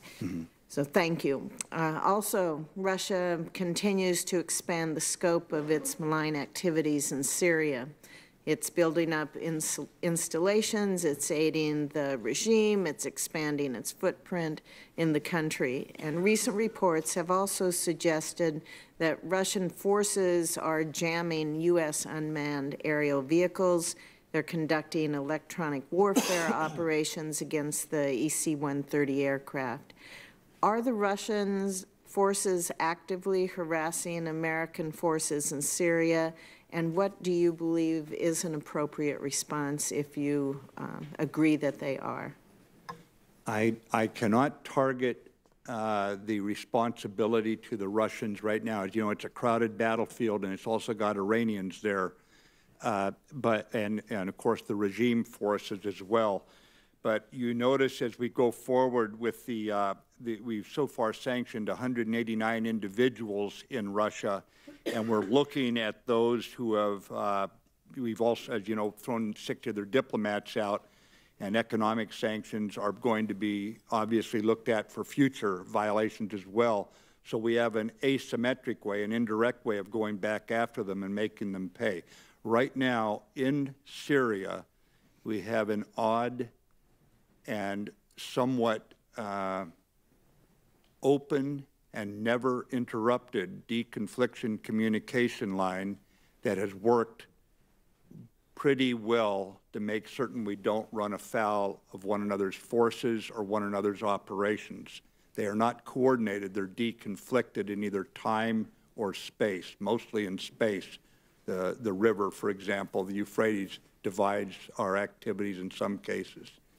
Did you use that deconflicted line in communication with the Russians when it was reported in February that there were large numbers of Russian irregular forces that had attacked U.S. forces? It was used, Senator. The Russian High Command in Syria assured us it was not their people, and my direction to the chairman was for the force then was to be annihilated. And Thank it you, was. sir. Thank you. Thank you, Senator Fisher. Senator Heinrich. Thank you, Chairman. Secretary, in response to Senator McCaskill's contracting concerns, you said that the best way to avoid these kinds of problems was, quote, having a methodical review for every dollar going out. Right. And I couldn't agree more. So I want to ask you about a particular RFP coming up, the Pentagon has announced that it intends to bring all of its computing services under one cloud in a $10 billion single award contract. And the department issued an RFI last month, which received over 1,000 questions and comments from industry and leading technology experts who, for the most part, believe that the current proposal is deeply misguided. Yet the department seems to be rushing ahead to issue an RFP in early May and intends to issue an award as early as September. What is the rush here, and why is the Pentagon moving forward so quickly despite the concerns of both Congress and technology leaders? Senator, the rush right now is that we have too many data banks that the frontline commanders cannot swiftly draw information from. So what we have been looking at right now is how do we get faster access for the young folks on the front lines and displaying the information they need, not all the information in the world that clouds what they need. So that is the driving impetus. It's the lethality. It is not a sole source, and there's no pre-select. But it is a single award. It will be for 2 years for about, I want to say it's around 7%. $10 billion contract. The first contract is a single award. It has, I think, a 2-year base and then some options. Current technology makes it... That's why I think it deserves some attention. I don't want to quibble with you about sole source, but I think it deserves some oversight. And we included language in the Omni that requires you to submit a full justification for executing a single award, not sole source, single award contract, instead of a multi-cloud approach. Are you going to be able to submit that justification as required by law, and will it happen before or after the RFP? We always align ourselves with the law, Senator. When is it going to be brought in? Both reports will actually be submitted at the time the first report is due, so there's normally a gap. We're going to get them both in on May 7th, and that will be before the RFP. Fantastic. And to be perfectly clear, there are people speculating that this is tailor-made for a single vendor, and I would just ask you to assure me that those concerns are not justified. Sir, our goal is to get the best possible service for the front line. I'm aware that some people in industry perhaps believe that this should be an equal opportunity thing where everybody gets a piece of the pie. We have got to go forward in a defensible way where you can go to your constituents and say they did the right thing ethically as well as legally in order to carry out the best possible support for our frontline troops. If we can't do that, I want to see us get the best deal for the best product for the people who actually use it on the front lines. Yes. I hate to go back to cyber deterrence, but it's an endless topic. So, General Dunford, Secretary Mattis, we keep hearing from combatant commanders appearing before this committee that we need a cyber doctrine. We hear a common refrain that this requires a whole of government approach, which we've heard so many times that now it's starting to sound more like it's someone else's job. Our adversaries don't see any significant consequences at this point for their cyber actions, and we need to demonstrate an effective, credible deterrent. When are we going to have that national cyber doctrine to address this issue? I can tell you we're working on it, sir. Inside the Department of Defense, we've got cyber orders out. We've got 130 of 133 cyber teams already manned. There's more training going on. We've got to get in place a persistent cyber training environment to bring them to the top of their game. So we're organizing here for the Defend the Nation effort, which I think is what you're referring to, Senator. You know we're in support of obviously the Secretary of Homeland Security. That said, this is a very challenging effort, and I believe that congressional guidance will be necessary as we weigh life and liberty right out of our Constitution.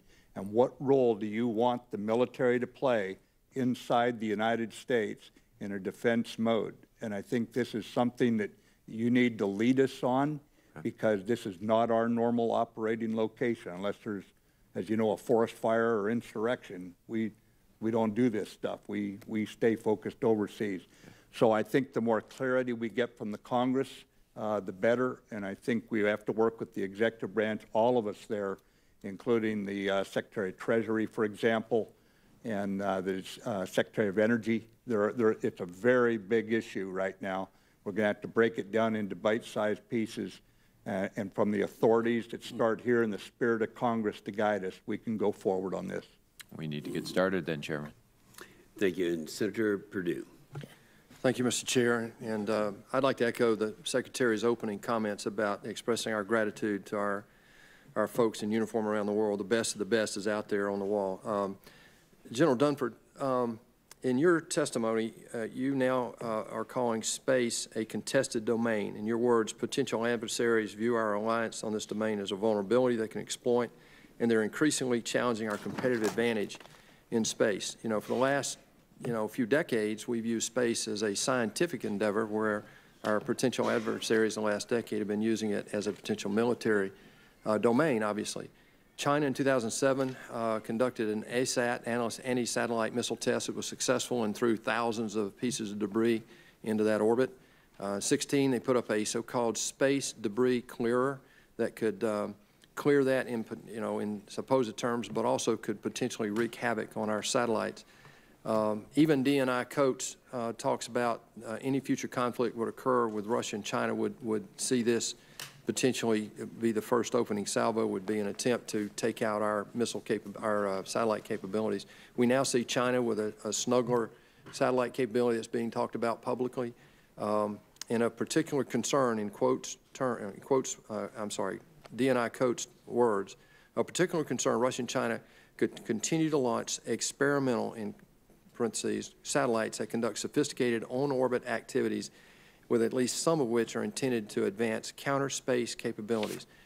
And yet, with our advanced battle management system, it seems to me that over the last several months we've been briefed on the future direction. I'm talking about 10 years out in the future plan, is that we have a strong dependence on our space capabilities. In the interim term, can you give us some comfort that the military is moving to protect any dependence we have on this space capability, and then give us a little of your thinking about moving more capability from the air, land, and sea domains to the space domain? As soon as I can, and you raise a good issue. I mean, I think it's important just to go back and look at the assumption that we made when we started to leverage space for our command and control, for our intelligence, surveillance, reconnaissance, for our navigation, for the precision weapons we had.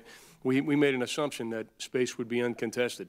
And many of the systems that we put into space were not resilient, and so they weren't able to survive against the anti-satellite technology and other capabilities that the enemy now has to either jam or destroy our space capabilities. In the budget this year, and really starting last year, we have started to invest in broadly the category we call space resilience, which is a variety of things. It's hardening some of the capabilities we have in space today, making sure that new capabilities have in the requirements documents the right requirements to make sure they're resilient to the challenges we expect in the future, and then also ideas of more satellites, leveraging commercial satellites and so forth, and perhaps smaller satellites so that all of our capabilities aren't in one single satellite. With regard to characterization, debris and so forth, and command and control, by no means am I suggesting where we need to be, but frankly, starting back a few years ago under General Hyten, who's now at Strategic Command, he was formerly at Space Command in the United States Air Force. We started an initiative to establish a more effective command and control. A key piece of that command and control in our Joint Space Operations Center is the ability to characterize debris in space and to be able to make adjustments in our operating concepts to accommodate that debris in space. So this is absolutely an area of focus in the department. I think the budget this year reflects that in 19, it reflects it in 18. And for me, from a warfighting perspective, we have to solve this problem. We have built a force that is dependent on space. Now, on the other side, in our exercises, we're also now increasingly making sure that we're able to operate in a space-denied or degraded environment and make sure that we can accommodate degradation to the capabilities that we have today that leverage space. But all those things are very much on our minds, Senator. I appreciate you raising it because I think in the areas that we are concerned about, we say there's not a war in space. there's a war that involves the capabilities that we have in space. Sorry, I'm about out of time, but would you quickly just comment on the Israeli-Iran potential cataclysmic confrontation potential that is sitting there in Syria with Iran? The Persian Empire throughout history, had a land bridge when they were at their height all the way to the Mediterranean. It sure looks like everything Iran is doing right now is trying to reestablish that land bridge through Iraq and Syria and Lebanon into the Mediterranean. But right now we see a really dangerous crossfire between U.S. and Russia forces in the area, and also now between Israel and Iran. You've talked publicly about this, but give us some indication about the way you're thinking about this right now. Senator, very quickly, the Iran regime, the Tehran regime, not the Iranian people, are clearly in strength using their proxies in Syria. We have seen them trying to bring advanced weaponry in through Syria on its way to the Lebanese Hezbollah in southern Lebanon. Israel is not going to wait until those missiles are in the air. Will it be cataclysmic? I hope not. I hope Iran pulls back. Is there a nuclear threat in that potential confrontation? A nuclear threat? Yes, sir. No, sir. Not at this time. Thank you. Thank you, sir. Yes, sir. Thank you, Mr. Senator Chairman. Perdue. Senator Warren. Thank you, Mr. Chairman. For over 3 years, a Saudi Arabia-led coalition has been bombing Yemen to counter Iranian-backed Houthi militia. The United States military has been providing intelligence, mid-air refueling, and munitions to the Saudis. In other words, we've been helping and helping a lot. Our refueling assistance to the Saudi-led coalition is governed by something called the Acquisition and Cross-Servicing Agreement, or ACSA, I think. The United States has such an agreement with both Saudi Arabia and the United Arab Emirates. The Secretary of Defense is authorized to enter into these agreements with any non-NATO country, and it must notify Congress 30 days before it signs such an agreement. Secretary Mattis, can you give me a ballpark number for how many acquisition and cross-servicing agreements that the United States has entered into with other countries? I'll have to take it for the record, and I'll get back. I think I can get back to you very quickly on that, Senator Warren. This was, as you know, a decision by the previous administration that we inherited, reviewed, and endorsed. So what I'm trying to get at, though, is how many of these agreements? You don't even have a ballpark for what the number is? I do not, Senator. Okay. After an ACSA is signed, the Defense Department is required to report to Congress. Or let me ask, is the Defense Department required to report to Congress on a regular basis about the type of defense assistance that's provided, or to report on any changes in the ACSA? I'm going to have to get back to you, Senator. I know we have many times testified about this, as did people sitting in these chairs in the last administration to from President Obama's administration. You did characterize it correctly, what this one is about, however. And I think you'll find that there is no regular report required. And last month, I joined a letter with Ranking Member Reed and Senator Blumenthal to the Defense Department asking for details about the acquisition and cross-servicing agreements that we have with Saudi Arabia and the UAE as they continue their bombing campaign in Yemen. Now, the DoD responded with copies of the congressional notifications for these agreements. One was dated February 1988, and the other July 1992. Those are pretty old notifications, given that we signed defense agreements with Saudi Arabia in 2016 and the UAE in 2006. Now, I'm concerned that these agreements have existed not just with Saudi Arabia and the UAE, but with many other countries and with very little oversight from Congress during the administration of both parties. And I think that needs to change. There's another question I want to ask about Secretary Mattis, and that is the National Defense Strategy, which says that, quote, long-term strategic competitions with China and Russia are the principal priorities for the Department of Defense. The strategy stresses the need to modernize existing equipment, to invest in advanced capabilities, and to enhance the readiness of joint forces for a high-end fight. Many analysts have said that a conflict on the Korean Peninsula could bog us down for years, degrading our equipment and potentially resulting in thousands of casualties to our allies and to our own troops. So my question, Secretary Mattis, is what would be the impact of a long-term conflict on the Korean Peninsula on our ability to prepare for a high-end conflict like those described in the defense strategy? Well, as you've seen, Senator, where the full court press has been for the last year on a diplomatic initiative that is now bearing fruit. It's taken a long time, and there's a lot. I think it can be fruitful. We're all optimistic or hopeful, but we're just going to see how it works. Every effort's being made that any resort to war is the last resort as we reduce. I appreciate that, Secretary Mattis, but my question is, if we get bogged down in a long-term ground conflict in Korea, right, what I'm asking about is what would be the impact on our ability to prepare for a high-end conflict like those that are described in the defense strategy. You know, war is such an unpredictable phenomenon, Senator. I wouldn't subscribe to that we would get bogged down. In other words, it might go a lot faster. Neither you nor I can tell if it's going to take 2 years or 2 months. So I'm going to try a third time.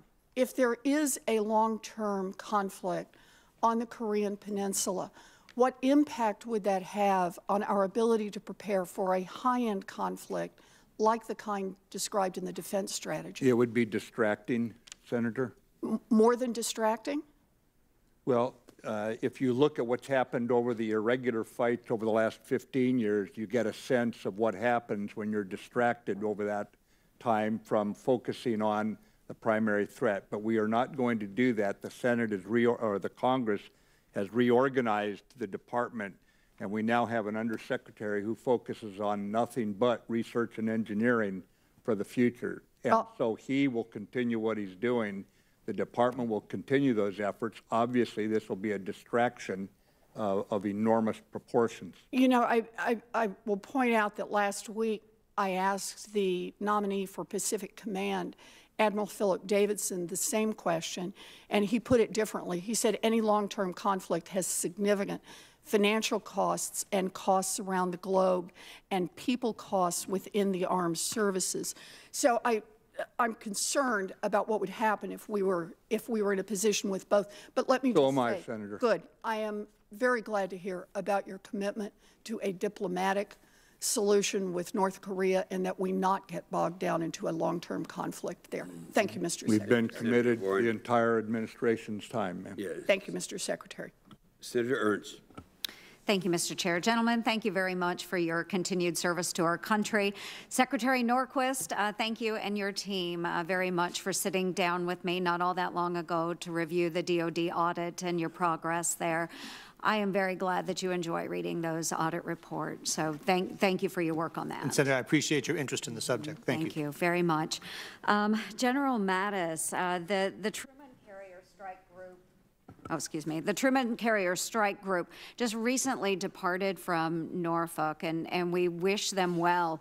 Recent reports suggest that they may remain in the European theater, which is breaking with tradition rather than deploying to the Middle East as they have during deployments of the past.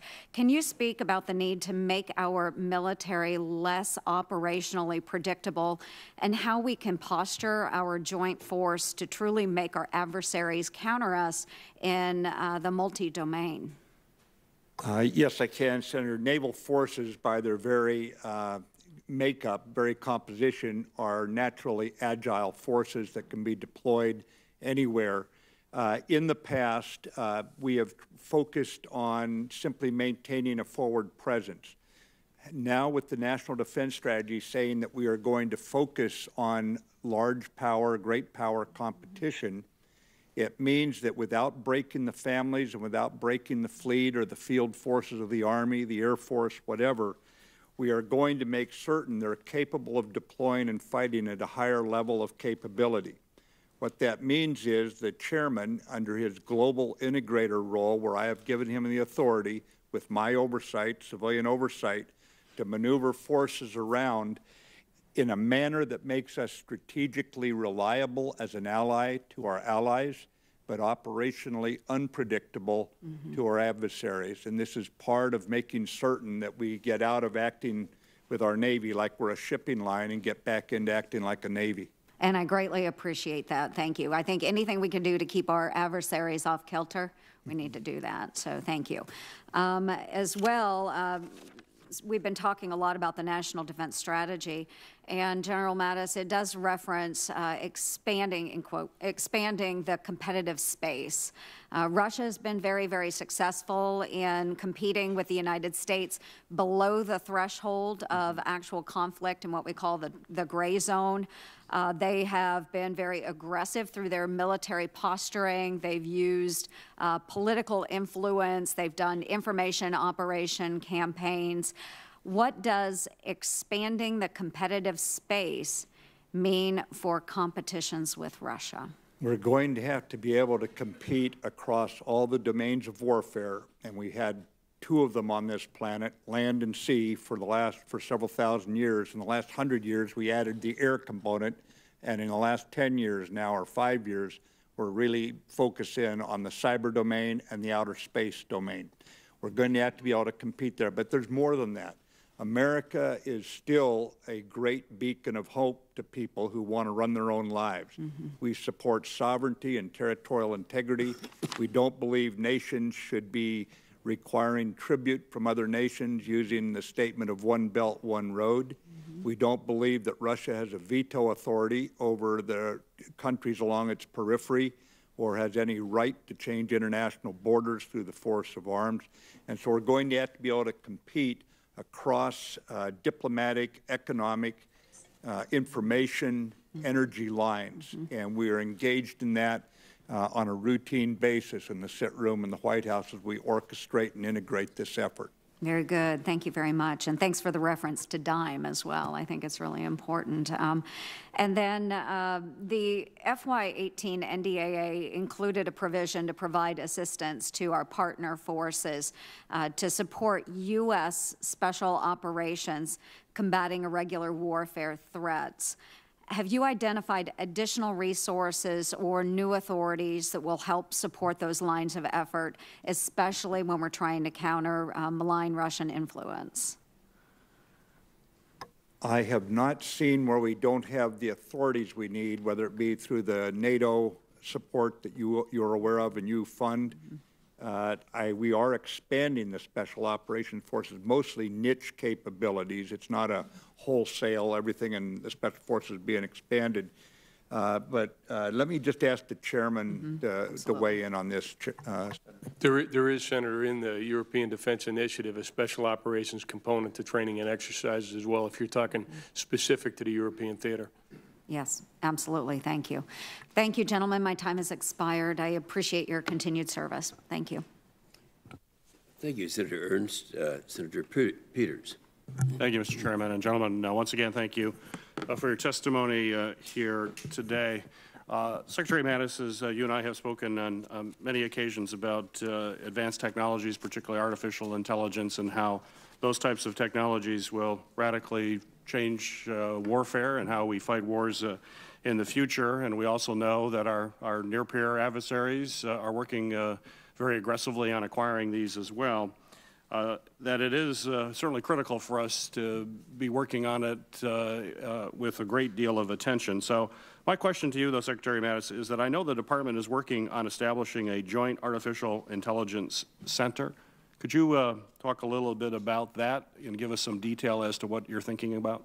I can, Senator Peters. Like you say, we've discussed these issues many times, and this is probably one of the leading efforts we have, but we also have these kind of efforts going on big data, on computing, hyperscience. In this case that you're asking about here, what we're doing, We're finding a number of efforts in the department that are funded separately. Some of them are making some good progress. Some haven't achieved what I would call outputs yet. The Deputy Secretary, the Chief Management Officer are pulling this together, and we're going to try to get a synergy going so that all the money going into this is purposeful. It's going for objectives, and we're not talking about 3 years from now.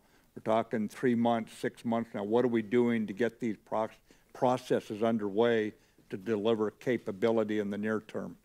Is there something this committee can do to help you in your efforts? I need to come back to you once we've got it organized, sir. It's taken me, believe it or not, it's taken me several months just in order to identify everything we've got going on in this regard. Once we have it aligned, I'll be back to you, I'm sure, saying what we need. Right now, I think we need to get our act together. I appreciate that. I'll look forward to working with you as you continue down that road. The other question that I have relates to the procurement process. Yesterday, the Government Accountability Office released its 16th annual assessment of DoD weapon systems acquisitions, which tracks the $1.6 trillion portfolio over 86 weapon systems. And the report emphasized a troubling trend that too many programs are proceeding without, as they call it, key knowledge essential to good acquisition outcomes. In fact, if I look at the summary here, basically the Comptroller General states, as we first observed in 2017, production is the acquisition phase most closely associated with cost growth, where a lot of these projects are now moving into. Consequently, DoD's continued willingness to accept knowledge gaps in these newer programs, now over 8 years after the implementation of acquisition reforms, indicates that reforms have not yet taken hold to the extent that Congress intended. Secretary Mattis, could you respond to that finding, and anyone else on the panel would be appreciated? I believe the finding is accurate. This is why a year ago when I came in, I talked about reforming business practices. Today I come back with the same words, and then I add accountability. We believe this is a problem. Now, there are specific processes to get at this. One of them is make certain you keep people who are running programs in the program long enough that you really get a result from what they learned from the first year, and they're not leaving the second or third year. Second point is you have to get the requirements right up front, sir. Now, in some of these, I would call it new technology areas, that can be a challenge. And you understand that when we come back in and say, well, we found something through basic research that we didn't know before. But we have got to do better at getting the requirement right up front, and then don't have requirement growth midway. Specifically on this, we cannot bring technology in that is not at a mature level. If we do that before we prototype it, and I realize that can create a time lag, but that's where we've seen some of this growth come from. So as we define the problem, it's people, it's processes, and then there's actual technical reasons that we've got to correct, and that's leadership's responsibility. Thus, we've assigned accountability for each of these programs as a co-equal priority. Great. Thank you, Secretary. My remaining time, and it's low, I'd just like to ask a brief question about Yemen. All of you know that Yemen remains a humanitarian disaster, disease, famine, unsafe drinking water, violence, killing hundreds of Yemenis every day. I previously asked General Votel about this issue, and he attributed some of the civilian casualties that we see associated with Saudi strikes as related to the competence of the forces that were operating, referring to the Saudis there. Secretary Mattis, General Dunford, briefly, could you comment on that? Has the competence of these forces operating in Yemen increased, and what can we expect in the future? Sir, I'll let the chairman hit on a couple things we've actually done to reduce the number of innocents being hit. This is a tragedy. It is a catastrophe humanitarian-wise. I will tell you that we now, as of about 3 weeks ago, we have for the first time, I believe, a United Nations envoy, a very experienced British diplomat, Michael Griffin, who's in. I've met with him. State Department's met with him. We are going to give him full support as we did his predecessor. But for the first time, I think we have someone with the force of personality and the experience to help drive this to a close and end it. But let me, there are some specific things we've done to address the innocent casualties? Senator, I think mitigating the risk of civilian casualties with strikes is probably two issues. There's a cultural issue, and then there's a technical issue. And I think we've had a positive impact with the Saudis in both regards by the advising and assisting we have been doing. We are co-located with them in their operation centers to help them develop the techniques and tactics that will allow them to conduct strikes while mitigating civilian casualties. And I also think there's been a positive effect of the relationship that we've built with the Saudis over time and the training to affect the changes in the culture that would have them take that into account when conducting military operations. So it's a long plodding process. We in many cases with the countries we're working on addressing those two issues, but I think it's paying dividends over time. Thank you, gentlemen. Thank you, Senator Peters. Senator Tillis. Thank you, Mr. Chairman. Gentlemen, thank you for being here. I got one quick question, and it has to do with the budget. The President's budget calls for a 2.6% pay raise and other boost to military spending. One concern that I have, if you see the trajectory for pay over time, we're going to end up seeing some of that money to sustain that at the expense, probably somewhere over the, I think in the $47 billion range. So how do you pay, how are you going to be able to sustain, how are you going to continue to do what we should do, which is continue to try and keep up with the cost of living and the competition y'all mentioned earlier in terms of retaining people with a growing economy, and then deal with the erosion of resources that would otherwise go to other priorities within the department? And General Mattis, or Secretary Mattis, I'll start with you. Senator Tillis, one difference about the way we look at people in the military, we look at them as an investment, not as part of our overhead. We educate them, we train them, we screen them, we screen them again and again and again. And the idea is that we have best of breed going up, and we're pretty good at promoting the right people and keeping an elite force. Part of this is making certain that the sacrifice of military life that can never be mitigated. No question, but this is one way to do it. How do you deal with the erosion? If you continue the trend line, how do you deal with the erosion based on other DoD priorities? Well, I believe we have to look at this as America can afford survival, Senator. We're at 3.1% of GDP. If we can do better on our health care, in other words, reduce personnel costs outside the pay raise, if we can do better in our contracting so we're getting better return on the dollar, we're looking at finding those savings inside the department and making the argument to you that we get to keep them and apply them to the very direction that you're concerned with, and rightly so. Thank you. General Dunford, did you have something?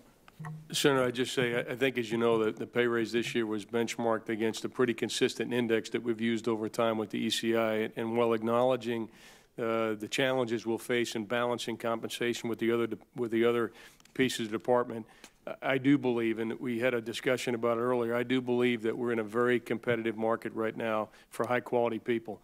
And I don't believe that we're paying our people too much. And so we do have to find efficiencies within the department in a wide range of ways to get the right balance. But I would not argue at this point that the personnel account is an anchor on the department. Getting the right people in is the cornerstone of us being successful. Well, thank you all. You know, in my capacity as the subcommittee chair on personnel, I'm always looking for good ideas to give you more flexibility, find those efficiencies, and then plow them back into making sure we're paying our men and women. I may have another question about funding, but I do have something that's a little bit, I tend not to get too specific. I focus on the business issues, but I want to talk about Turkey for a minute. And I want to talk about it on two fronts. One, they're below the NATO guideline for, as a percentage of GDP, their participation. I think it's trending somewhere around 1.5%. The target's 2%. And 2, I'd also like to understand the complications that come from having a NATO partner possibly acquiring a missile defense system from Russia, and the implications that could have for our assets in Russia, our manufacturing facilities for the Joint Strike Fighter, et cetera.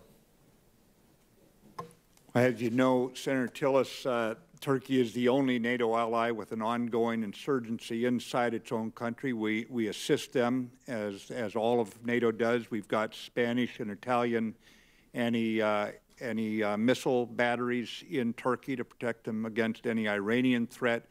But this Syria, the complexity of the Syria fight has colored everything in that region, to include Turkey, which has had an enormous refugee influx, and they have gone through an attempted haphazard coup that cost them innocent people killed. We are seriously concerned across NATO about the S-400 buy, the Russian system. Has there ever been another NATO ally that's done something like that?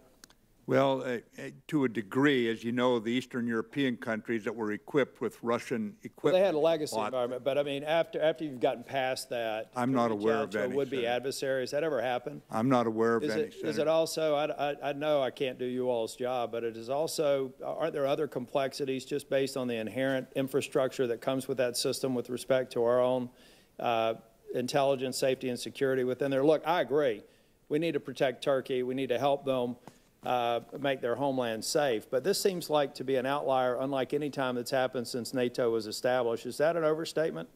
I don't believe so, Senator. I think that's accurate, and it's causing a lot of concern. Thank you. Yes, sir. Thank you, Senator Tillis. Senator Rono.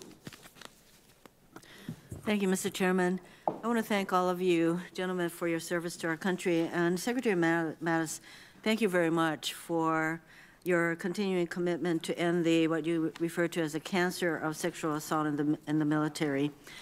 I wanted to further ask you, Secretary Mattis, the National Defense Strategy mentions expanding and strengthening alliances in the Indo-Pacific region, and the Daniel K.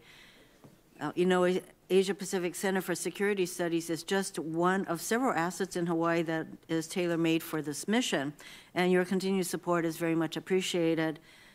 I'd like to applaud you for your efforts in building partnerships and alliances, and it's not lost on me that you have made several trips to the region and hosted several regional leaders in the Pentagon since the National Defense Strategy was released. So besides our traditional allies in that part of the world, where are the best possibilities for new partnerships in the region, and what attributes do these countries share that make them strategically important to the United States?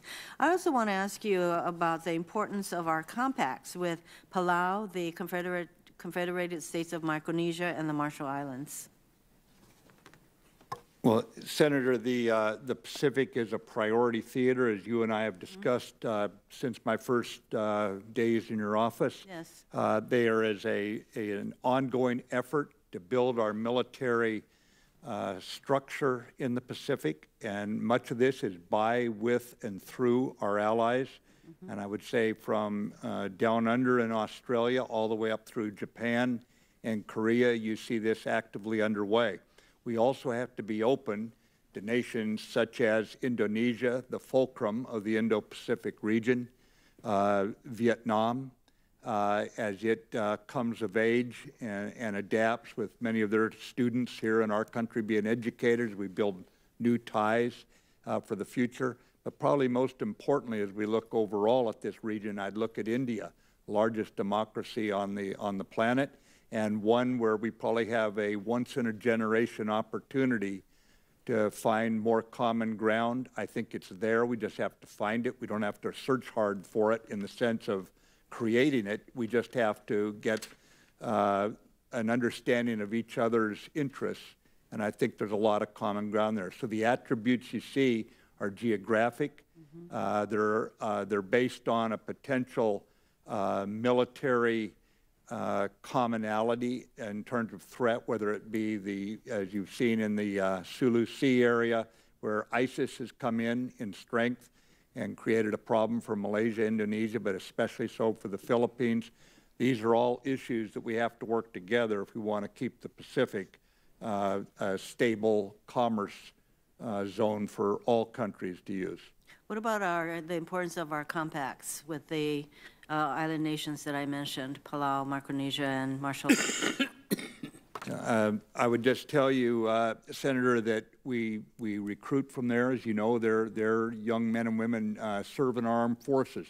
And we have got probably, in terms of military relationships, an unusually high degree of trust between the United States and those nations.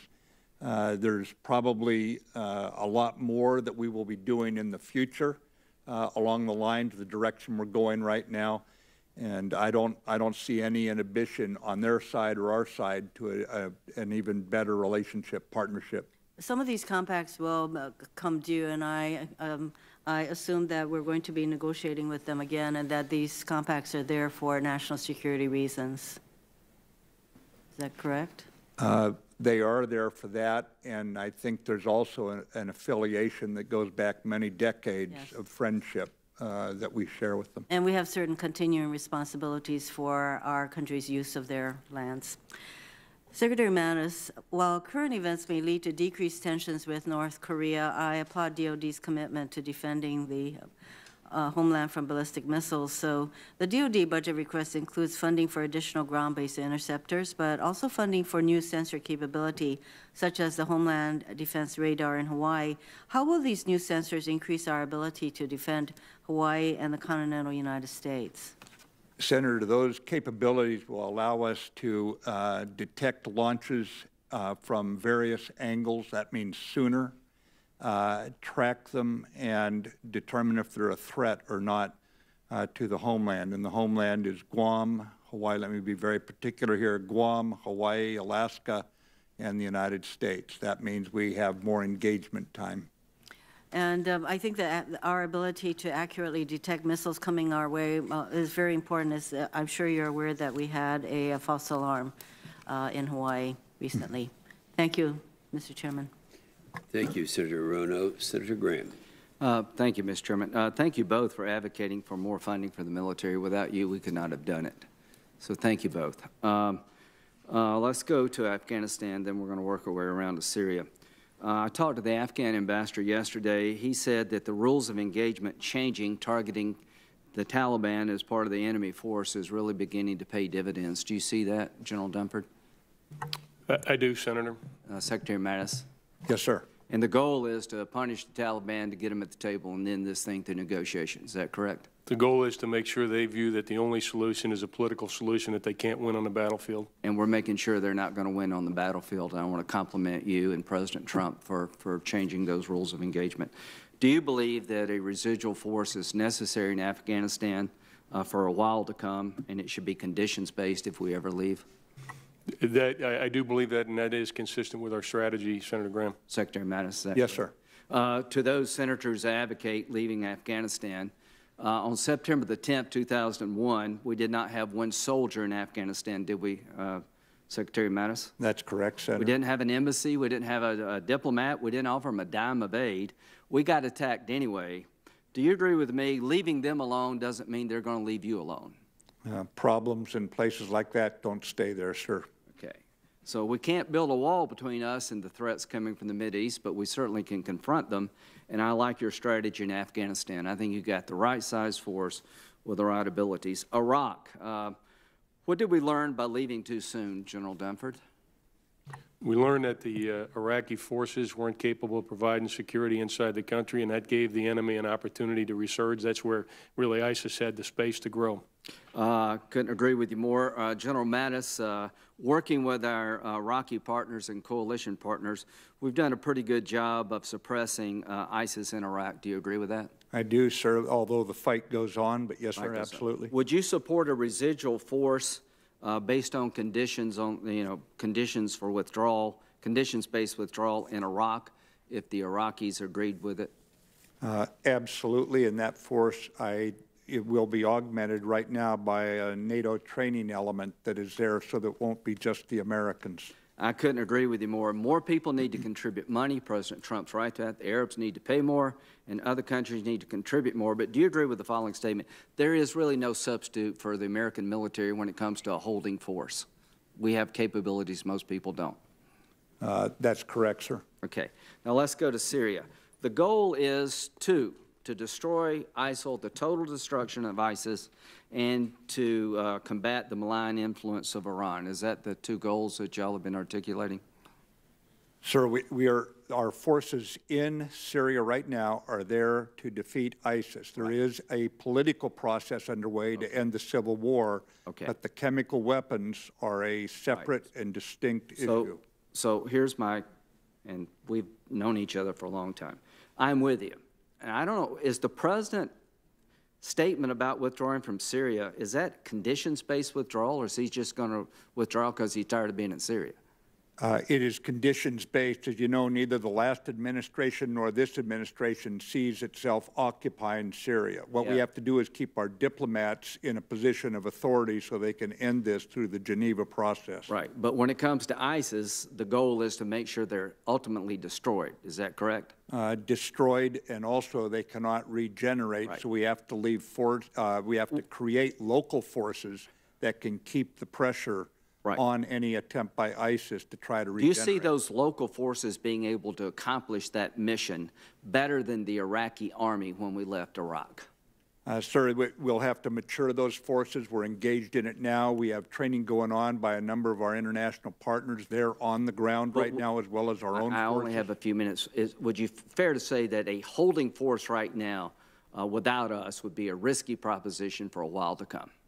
I'm confident that that we would probably regret it. Okay. Turkey. If we leave too soon, Turkey's going to go after the Kurds that helped us destroy ISIS. Are you worried about that? We got to get that situation right before we leave. We are working with Turkey. Is that a concern to resolve of yours? This. I don't know if that's Turkey's intent, but we certainly have to set the conditions to prevent that. Yeah, they've said they hate these guys more than ISIS have actually attacked them. That, to me, needs to be a condition because nobody else will help you in the future. As to countering Iran, the military strike, I thought, was not a big price. I don't think it's going to change the battlefield equation. I don't see how you go to Geneva until the battlefield changes. I don't see a change on the battlefield until there's some credible force opposing Assad. I think we should be part of that. If we're not, we're giving Damascus to the Iranians.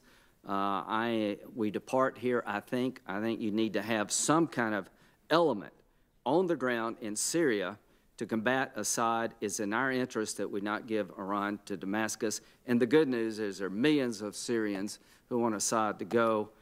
For another discussion for another time, thank you both. Yes, sir. Thank you, Senator Graham. Senator King. Thank you, Mr. Chairman. Secretary Mattis, it occurs to me we have to make an important decision here within the next hour, which is the confirmation of Mike Pompeo to be Secretary of State. And it occurs to me, Secretary Mattis, that you may be a good witness in this decision, in the sense that you have worked with him directly on the National Security Council. I suspect you've been in the Situation Room in the Oval Office. What is your view of his, I think, two issues that are of concern, judgment and willingness to tell the President, give the President his best advice based upon his information and not necessarily what the President wants to hear? Senator, you're right. I have worked with him for over 14 months. I have worked with him intimately during that time. I would just tell you I've seen a rigorous intellect. His judgment has been mature and objective while still applying subjective elements. It's not just a brittle approach to problem solving. He's never shy about providing his input, to include when it was not the direction the discussion was going, and he had to stand in opposition to the desires of some of us in the sit room. Thank you. That's very helpful. I appreciate your providing that. Mm-hmm. General Dunford, you were asked about what's going on in Yemen, and you were saying we're making progress and it's a cultural change. There was a report just this morning, allegedly 3,500 schools in Yemen have been targeted by Saudi airstrikes. I don't know if that's true, that's an allegation, but I just worry that we're complicit in something that will turn out in the hindsight of history to be a humanitarian tragedy. And I would appreciate it if, for the record, you could supply us with what controls we have, what limitations we have, what we're doing to be sure that that's not the case. Senator, I will. I'll reply for the record, but what I would say here this morning is we are not at all involved in what we describe as the kill chain. So we're not involved in what targets to strike. But my concern is that we can say that, but if we're doing intelligence and refueling, we've got our hands on this thing. We've got our fingerprints on it. And we can't then say, well, we don't know what they're going to do with that fuel we put in their jets. I don't think that's going to be an acceptable answer if we find out, well, I think we're finding out now that some pretty bad stuff is happening with our engagement. I really hope you'll give this some thought and give us some solid. Senator, I fully understand your concerns. We'll outline that for you. Thank you. To get back to the budget, which is the subject of this hearing, just looking at the numbers, I think it's very important that the public understand that we're talking about the lowest percentage of GDP for the defense budget in something like 70 years, 3.1%. I noticed in looking in the absolute numbers, this year's proposal is actually below the appropriation for 2010. So here we are 9 years later, and 2010 was 691. You're talking about 686. So I just think it's important to put those figures into context. And Mr. Norquist, a question to you. It occurs to me that one of the things that's happening in the defense budget is that we're recapitalizing. Mm-hmm. We're, in a sense, paying deferred maintenance in terms of readiness, in terms of upgrading systems like the Ohio-class submarine that haven't been upgraded in 30 years, the B-21. Mm-hmm.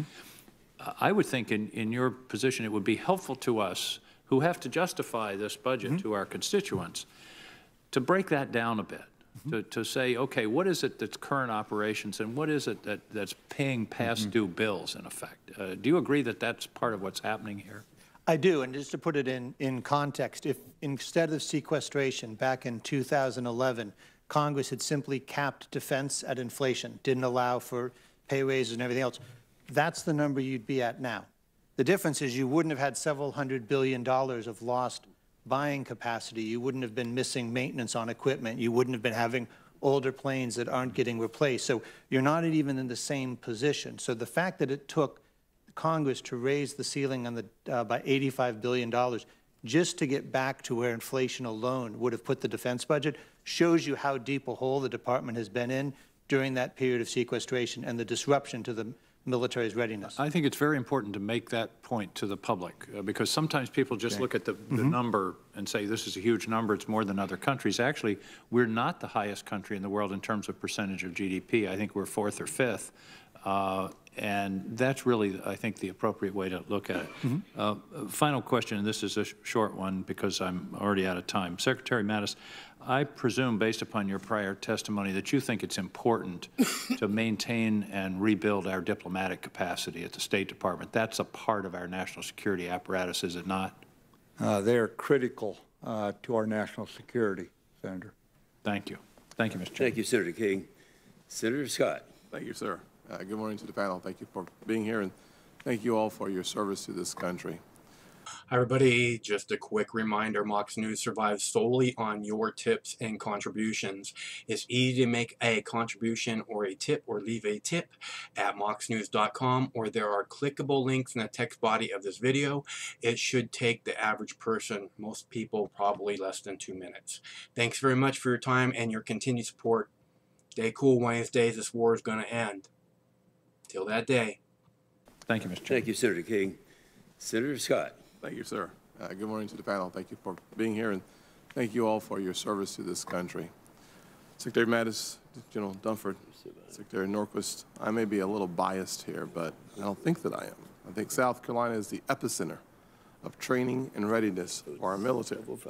Whether it's Fort Jackson, where we train more than half of the enlisted soldiers, or Paris Island, Secretary Mattis, where you know we actually make half of the Marines, or the Navy Nuke School, where we prepare our sailors, or Shaw Air Force Base, where we have the largest F-16 wing in the Air Force, or if it's going to theater, it's likely going through a C-17 at Charleston Air Force Base, not to mention both Spay-War and the Savannah River site, which I think is a forward-leaning, forward-looking part of our military. So when the National Defense Strategy discusses a return to great power competition with Russia and China, I'm very interested in seeing America leverage the ingenuity and the imagination for our nation to ensure that there is never a so-called level playing field for our adversaries. To ensure American dominance in all areas. We must innovate faster and bring new capabilities like hypersonic weapons, directed energy, and advanced unmanned aircraft to the field sooner. With additional funding for R&D, how are we working to make sure that we get those new technologies in the hands of our warfighters as soon as conceivably possible? Secretary Mattis, please begin. Right. Senator, what we're doing right now is, because of the Congress reorganized us, you expressed your displeasure over years with what we would call acquisition technology and logistics. You broke it in half. Ellen Lord now runs acquisition and sustainment. That's the current fighters you see, F-16s there, the current C-17s, that sort of thing is being addressed by Ellen Lord. But you also set up research and engineering under Michael Griffin, our Undersecretary confirmed him. And he has the responsibility for directed energy, for hypersonics, for joint artificial intelligence efforts. So we are organizing now for an expeditious, output-oriented exploration in research of these advanced technologies that we know are going to play a role. As we speed this forward, that's how we get them out in the hands of the troops fast, not by having more studies done, but by actually having something developed and fly a hypersonic vehicle by X day, and now everybody works together. We're also concentrating the department's efforts that were somewhat diffuse, which is not uncommon with new technology, but now we know what we need to focus on, so we're pulling those together so the Army, the Navy, the Air Force are working together as service departments in making this a synergistic effort. Thank you. It certainly is, looking at the comments of Secretary Griffin in the HASC hearing about our inability to even see them coming. Yes. It's an important need for us to expedite that process as quickly as conceivably possible. Did you want to add anything, General? The only thing I'd say is one of the other things, Senator, so we've talked a little bit about science and technology, research and development. A really key piece, too, is our exercises and experimentation. One of the key elements of the Secretary's strategy is to make sure that we regenerate our exercise program. It has suffered, admittedly, as a result of the operational tempo over the last decade, but as we look forward, better joint exercises, a core element of which is joint experimentation, will help move some of those capabilities through the pipeline a bit faster. And so I think there really is three pieces, two of which you spoke about, but that third piece is really critical, and particularly going into this summer, that's an area of particular interest for the Secretary and I. Thank you. I want to continue on the subject of keeping the perch that we have, Secretary. You and several of your predecessors have stated how important it is for us to address our adversaries' theft or acquisition of intellectual property and sensitive defense-related technology. You have officially endorsed the Foreign Investment Risk Review Modernization Act, FIRMA, which Senator Cornyn and others on this committee, including myself, introduced to modernize the way we screen foreign investment for national security risks. Do you see FIRMA, while not necessarily a silver bullet, as one crucial step towards addressing the China threat? It's critical on China, on a number of other threats that we face. From cyber, for example, is not only from China, but I would also point out that one of the reasons Secretary Mnuchin orchestrated the sanctions against China goes to the very heart of what you were just talking about, the intellectual property theft. Yes. Would you support including FIRMA as a part of the NDAA? I would have no reservations whatsoever about it, Senator. It is a broader effort, however, much broader effort than just Department of Defense. So I wouldn't want it to become a military priority effort and not the same priority for others. It's got to be a whole of government.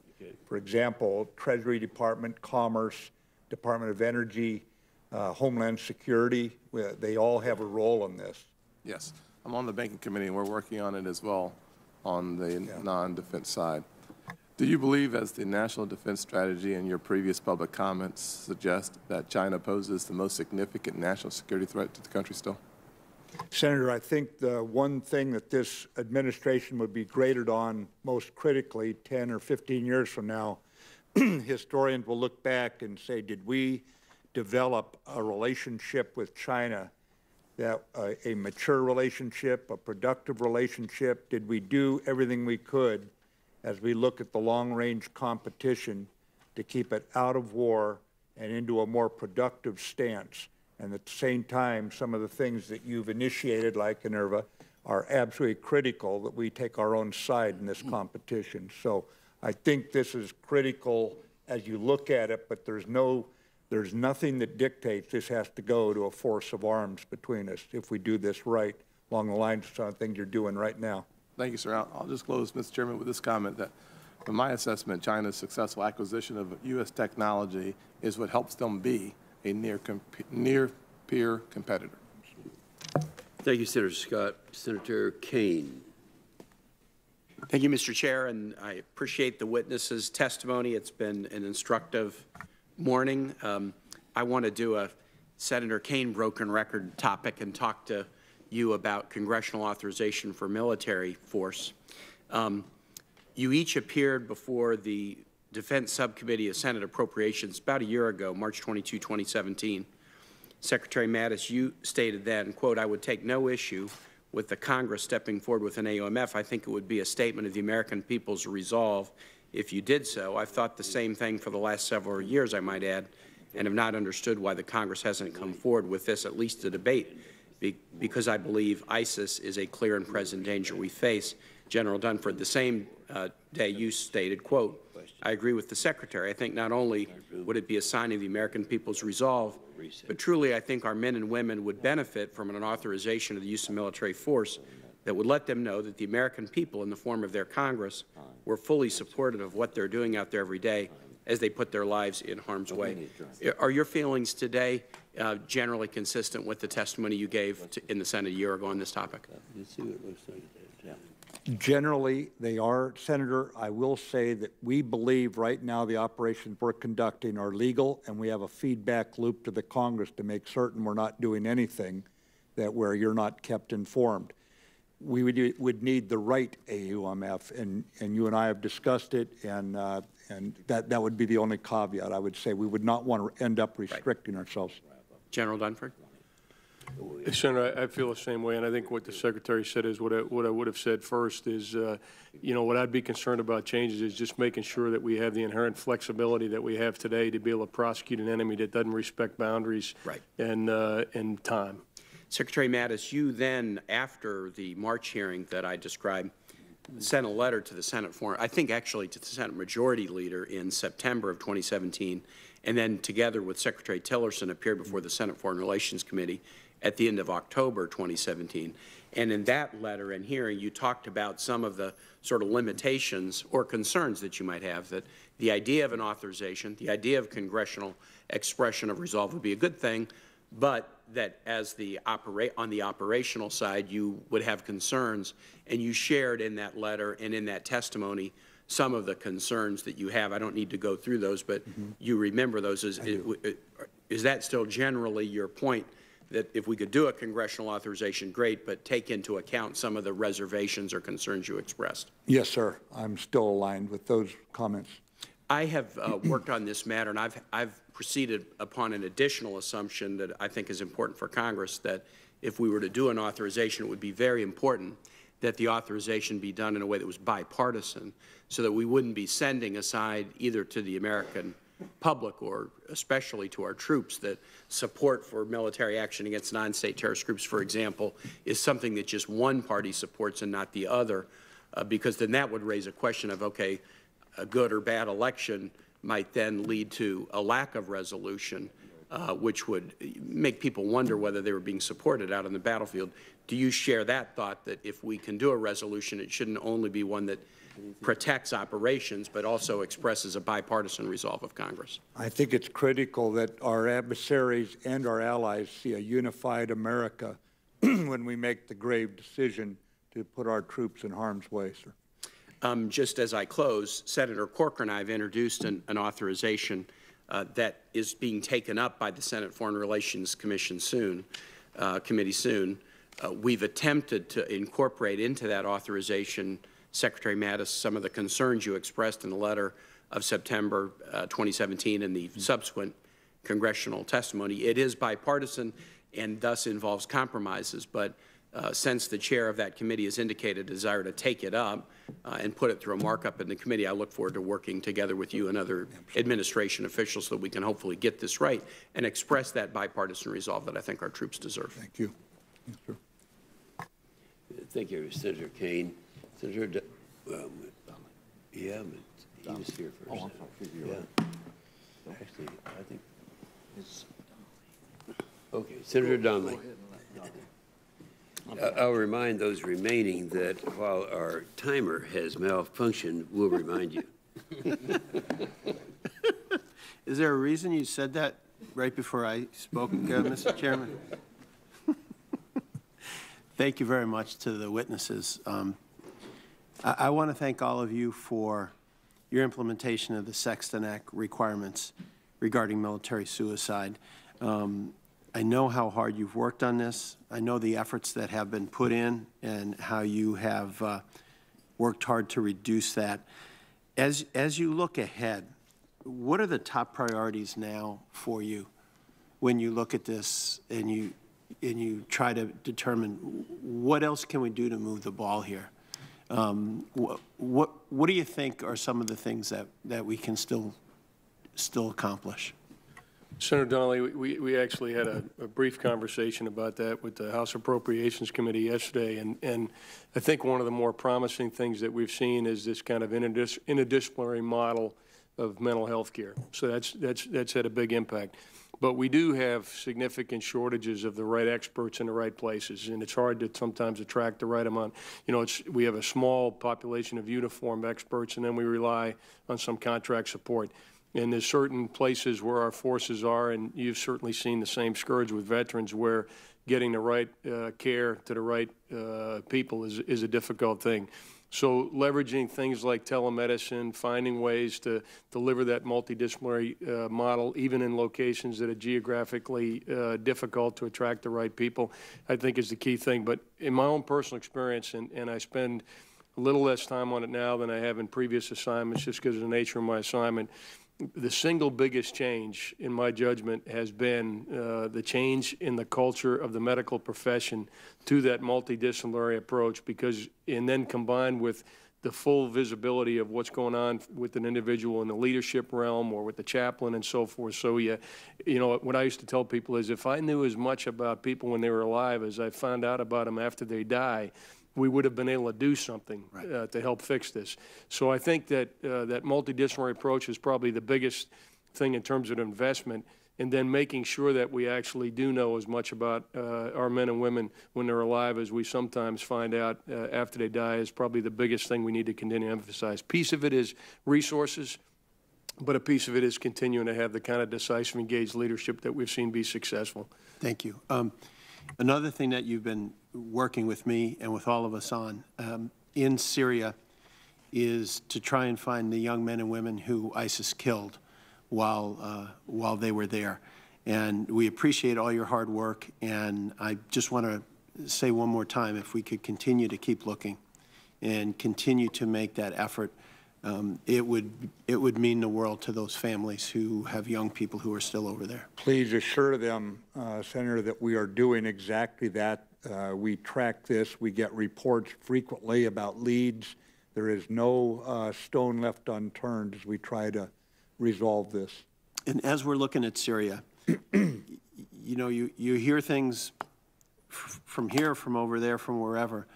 When we talk about leaving as soon as we have wrapped up ISIS, I have great fears of seeing history repeat itself in some ways, that we simply head out, and the second we do, ISIS comes back in.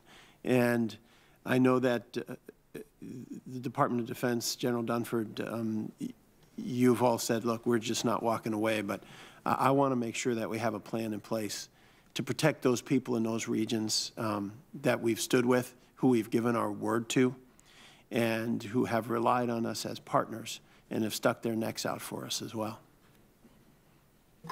Senator, what we're doing right now is we're helping the local places that we've liberated put together their own leadership, civilian councils, we call them. We're training their police chief, the deputy chief, and a handful of others. So when they bring people in, they've got some professional folks there.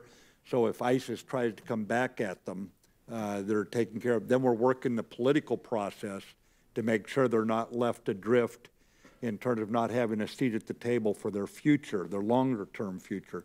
That's a diplomatically led effort, but it's one that State Department, Brett McGurk, former Secretary Tillerson, Acting Secretary Sullivan will have been working on, so there'll be no loss of momentum as we go forward. Yeah, I worry about them looking up one day, the local forces, and seeing the trucks coming back in with ISIS. Yeah. And we don't want to, as they say, we don't want to buy the same real estate twice. Yeah. I also want to ask, what does success in Afghanistan look like a year from now? Sir, it's probably going to take more than a year is the first point I would make. If you're a year out, where do you want to be? And then what does success look like? A more capable Afghan force between their military and their police, the violence level going down. As you know, the Taliban have been unable to take over any more district or provincial centers since last August, and as a result, they've turned to high visibility bombings for the very outcome they've achieved, which is getting a lot of news, that sort of thing. I think, too, that we're going to see fewer casualties. We dominate the area. In other words, we've got NATO air support for them on the ground now with people from NATO countries calling the support. We've sent over reinforcements. And lastly, you'll see elections ongoing. You'll notice that one of the targets of the Taliban is the election campaign. We're going to sustain this effort under President Ghani, get the elections in, and it'll be a reminder to everybody in the country that the Taliban know they can't win through ballots. That's why they turn to bombs. That does not endear them to the population. Thank you all. Thank you, Mr. Chairman. Thank you, Senator Donnelly. Senator Cruz. Thank you, Mr. Senator Chairman. Cruz, our timer is not functioning properly. We'll let you know this time. I'll try to take no more than 40 minutes. Gentlemen, good morning. Welcome. Thank you for your service. Let's start with the topic that is much in the news, which is Iran. Mr. Secretary, in your judgment, what would be the national security implications for the United States if Iran were to acquire nuclear weapons?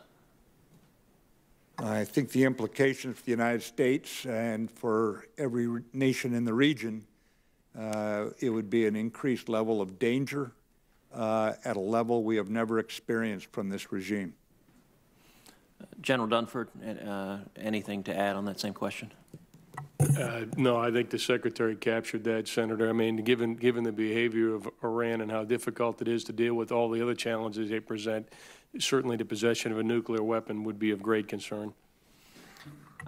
Let's shift to another topic. Let's shift to space. General Dunford, you've acknowledged that, quote, unlike previous eras when space was considered a benign and unchallenged environment, space is now a contested domain.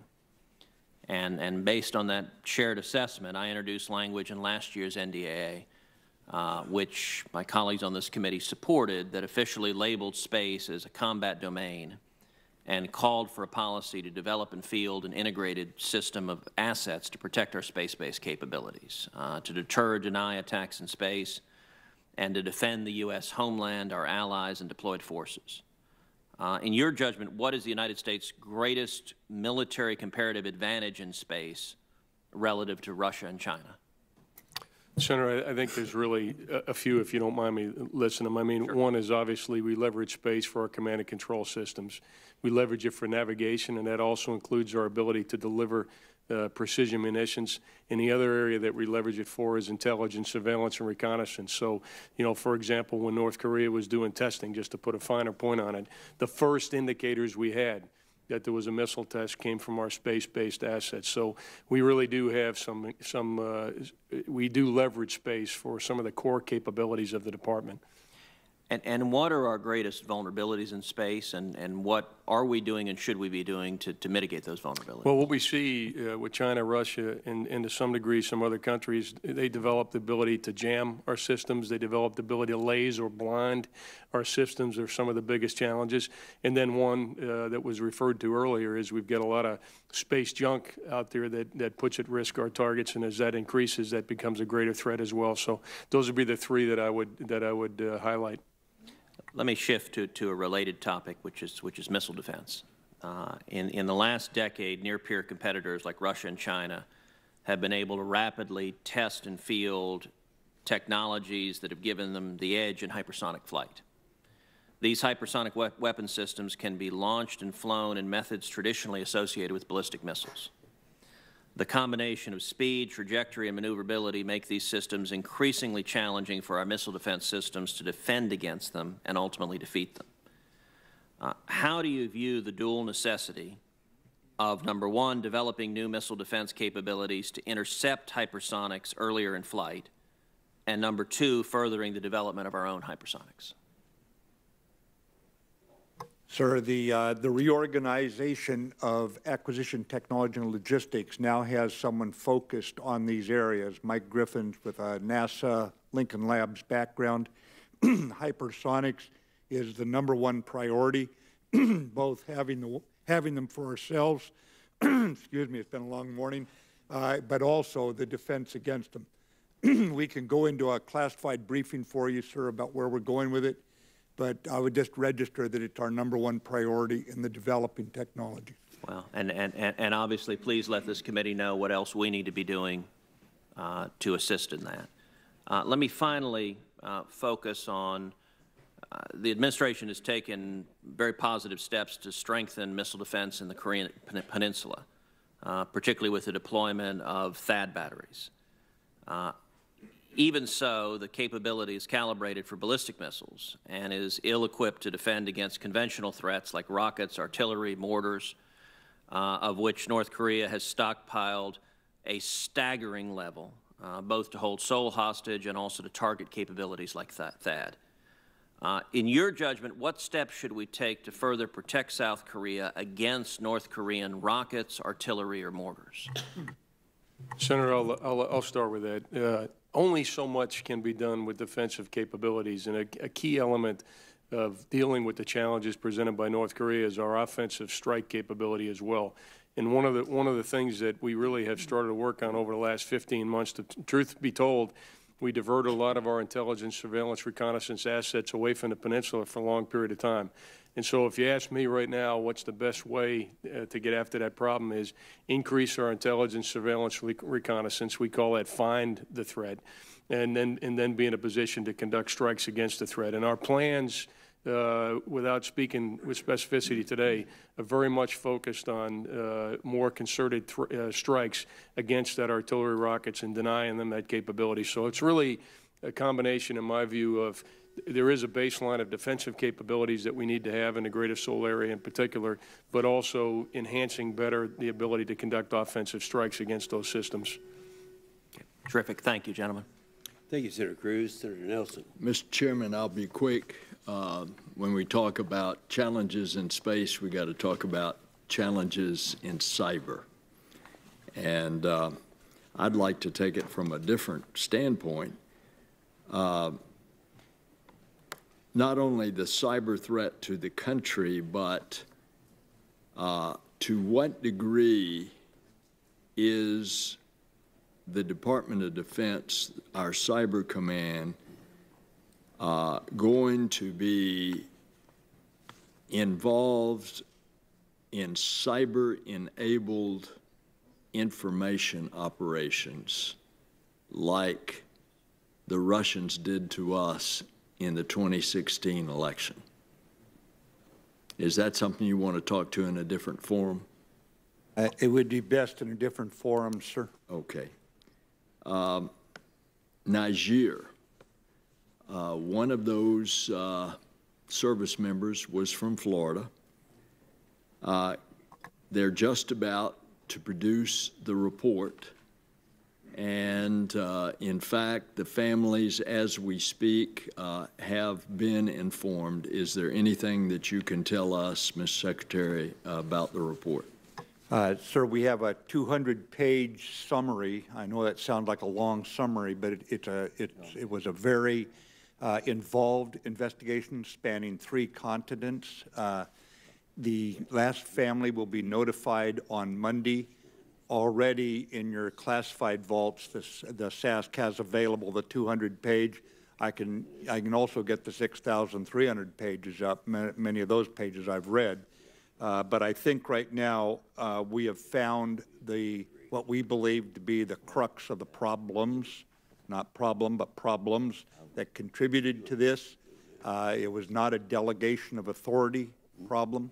So we know immediately how to address, and we are doing that right now, addressing those problems. Finally, and I will go and I will read that report. Quickly, you've touched a lot today on Syria, but the truth is that Iran now has a land bridge all the way to Beirut, through Iraq, through Syria, on into Lebanon. Is there any additional thing that you want to share, Mr. Secretary, about how we're going to protect our interest in Syria, given that that is a new significant threat? Well, the broader strategy, sir, has got to take this into account. And if Iran does not change its behavior, and I have no reason to think that they will under the current regime, the Iranian people are held hostage by this regime leadership. So long as they continue to fund the level of proxy warfare, whether it be in Yemen or the explosives they send into Saudi Arabia or into Bahrain, and then you're pointing out the crescent as they try to resupply their proxy in Lebanon and Syria through a land bridge. I would just suggest that Iraq has not yet succumbed to the idea that they need to be a rump state of the Iranian regime. And I believe that we are well advised to continue to support the Iraqi security forces and the legitimate government in Baghdad as one of the ways to avoid this becoming a reality. I would also say that the Geneva process in resolving the Syria civil war would set the conditions for more interruption of that. And then, of course, Lebanese Hezbollah has got to be looked at as a separate and distinct problem inside Lebanon. Thank you, Mr. Secretary. Thank you, Senator Nelson. The majority and the minority have agreed in that there are votes taking place right now, that the conclusion of the remarks and questions by Senator Blumenthal, we will be adjourned. Senator Blumenthal is recognized. And Senator Blumenthal is recognized. Am I recognized? Yes, you are. Thank you. I will be brief because we do have votes, and I want to first and foremost apologize for being absent for a large part of the hearing. A lot has been going on in the Judiciary Committee and other committees, and I will ask one brief question and then perhaps supplement the record with others. Have you seen any change in North Korea's cyber activities since the diplomatic discussions concerning a meeting between Kim and President Trump? We have not seen a change. Now, I didn't specifically go in and look at this in the last week or two, but I get the reports routinely, frankly. So I cannot give you a good answer on that, straight answer on it, sir. But I can get back to you, sir, and tell you what we find. Because I have the impression over the years that I've been on the Armed Services Committee that their cyber activities have mounted over the years. Obviously, they've attacked us on a number of occasions.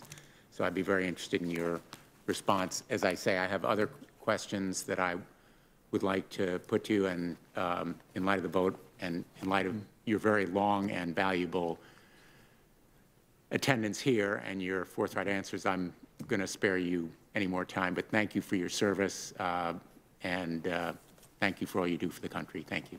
Thanks, Senator.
Yeah.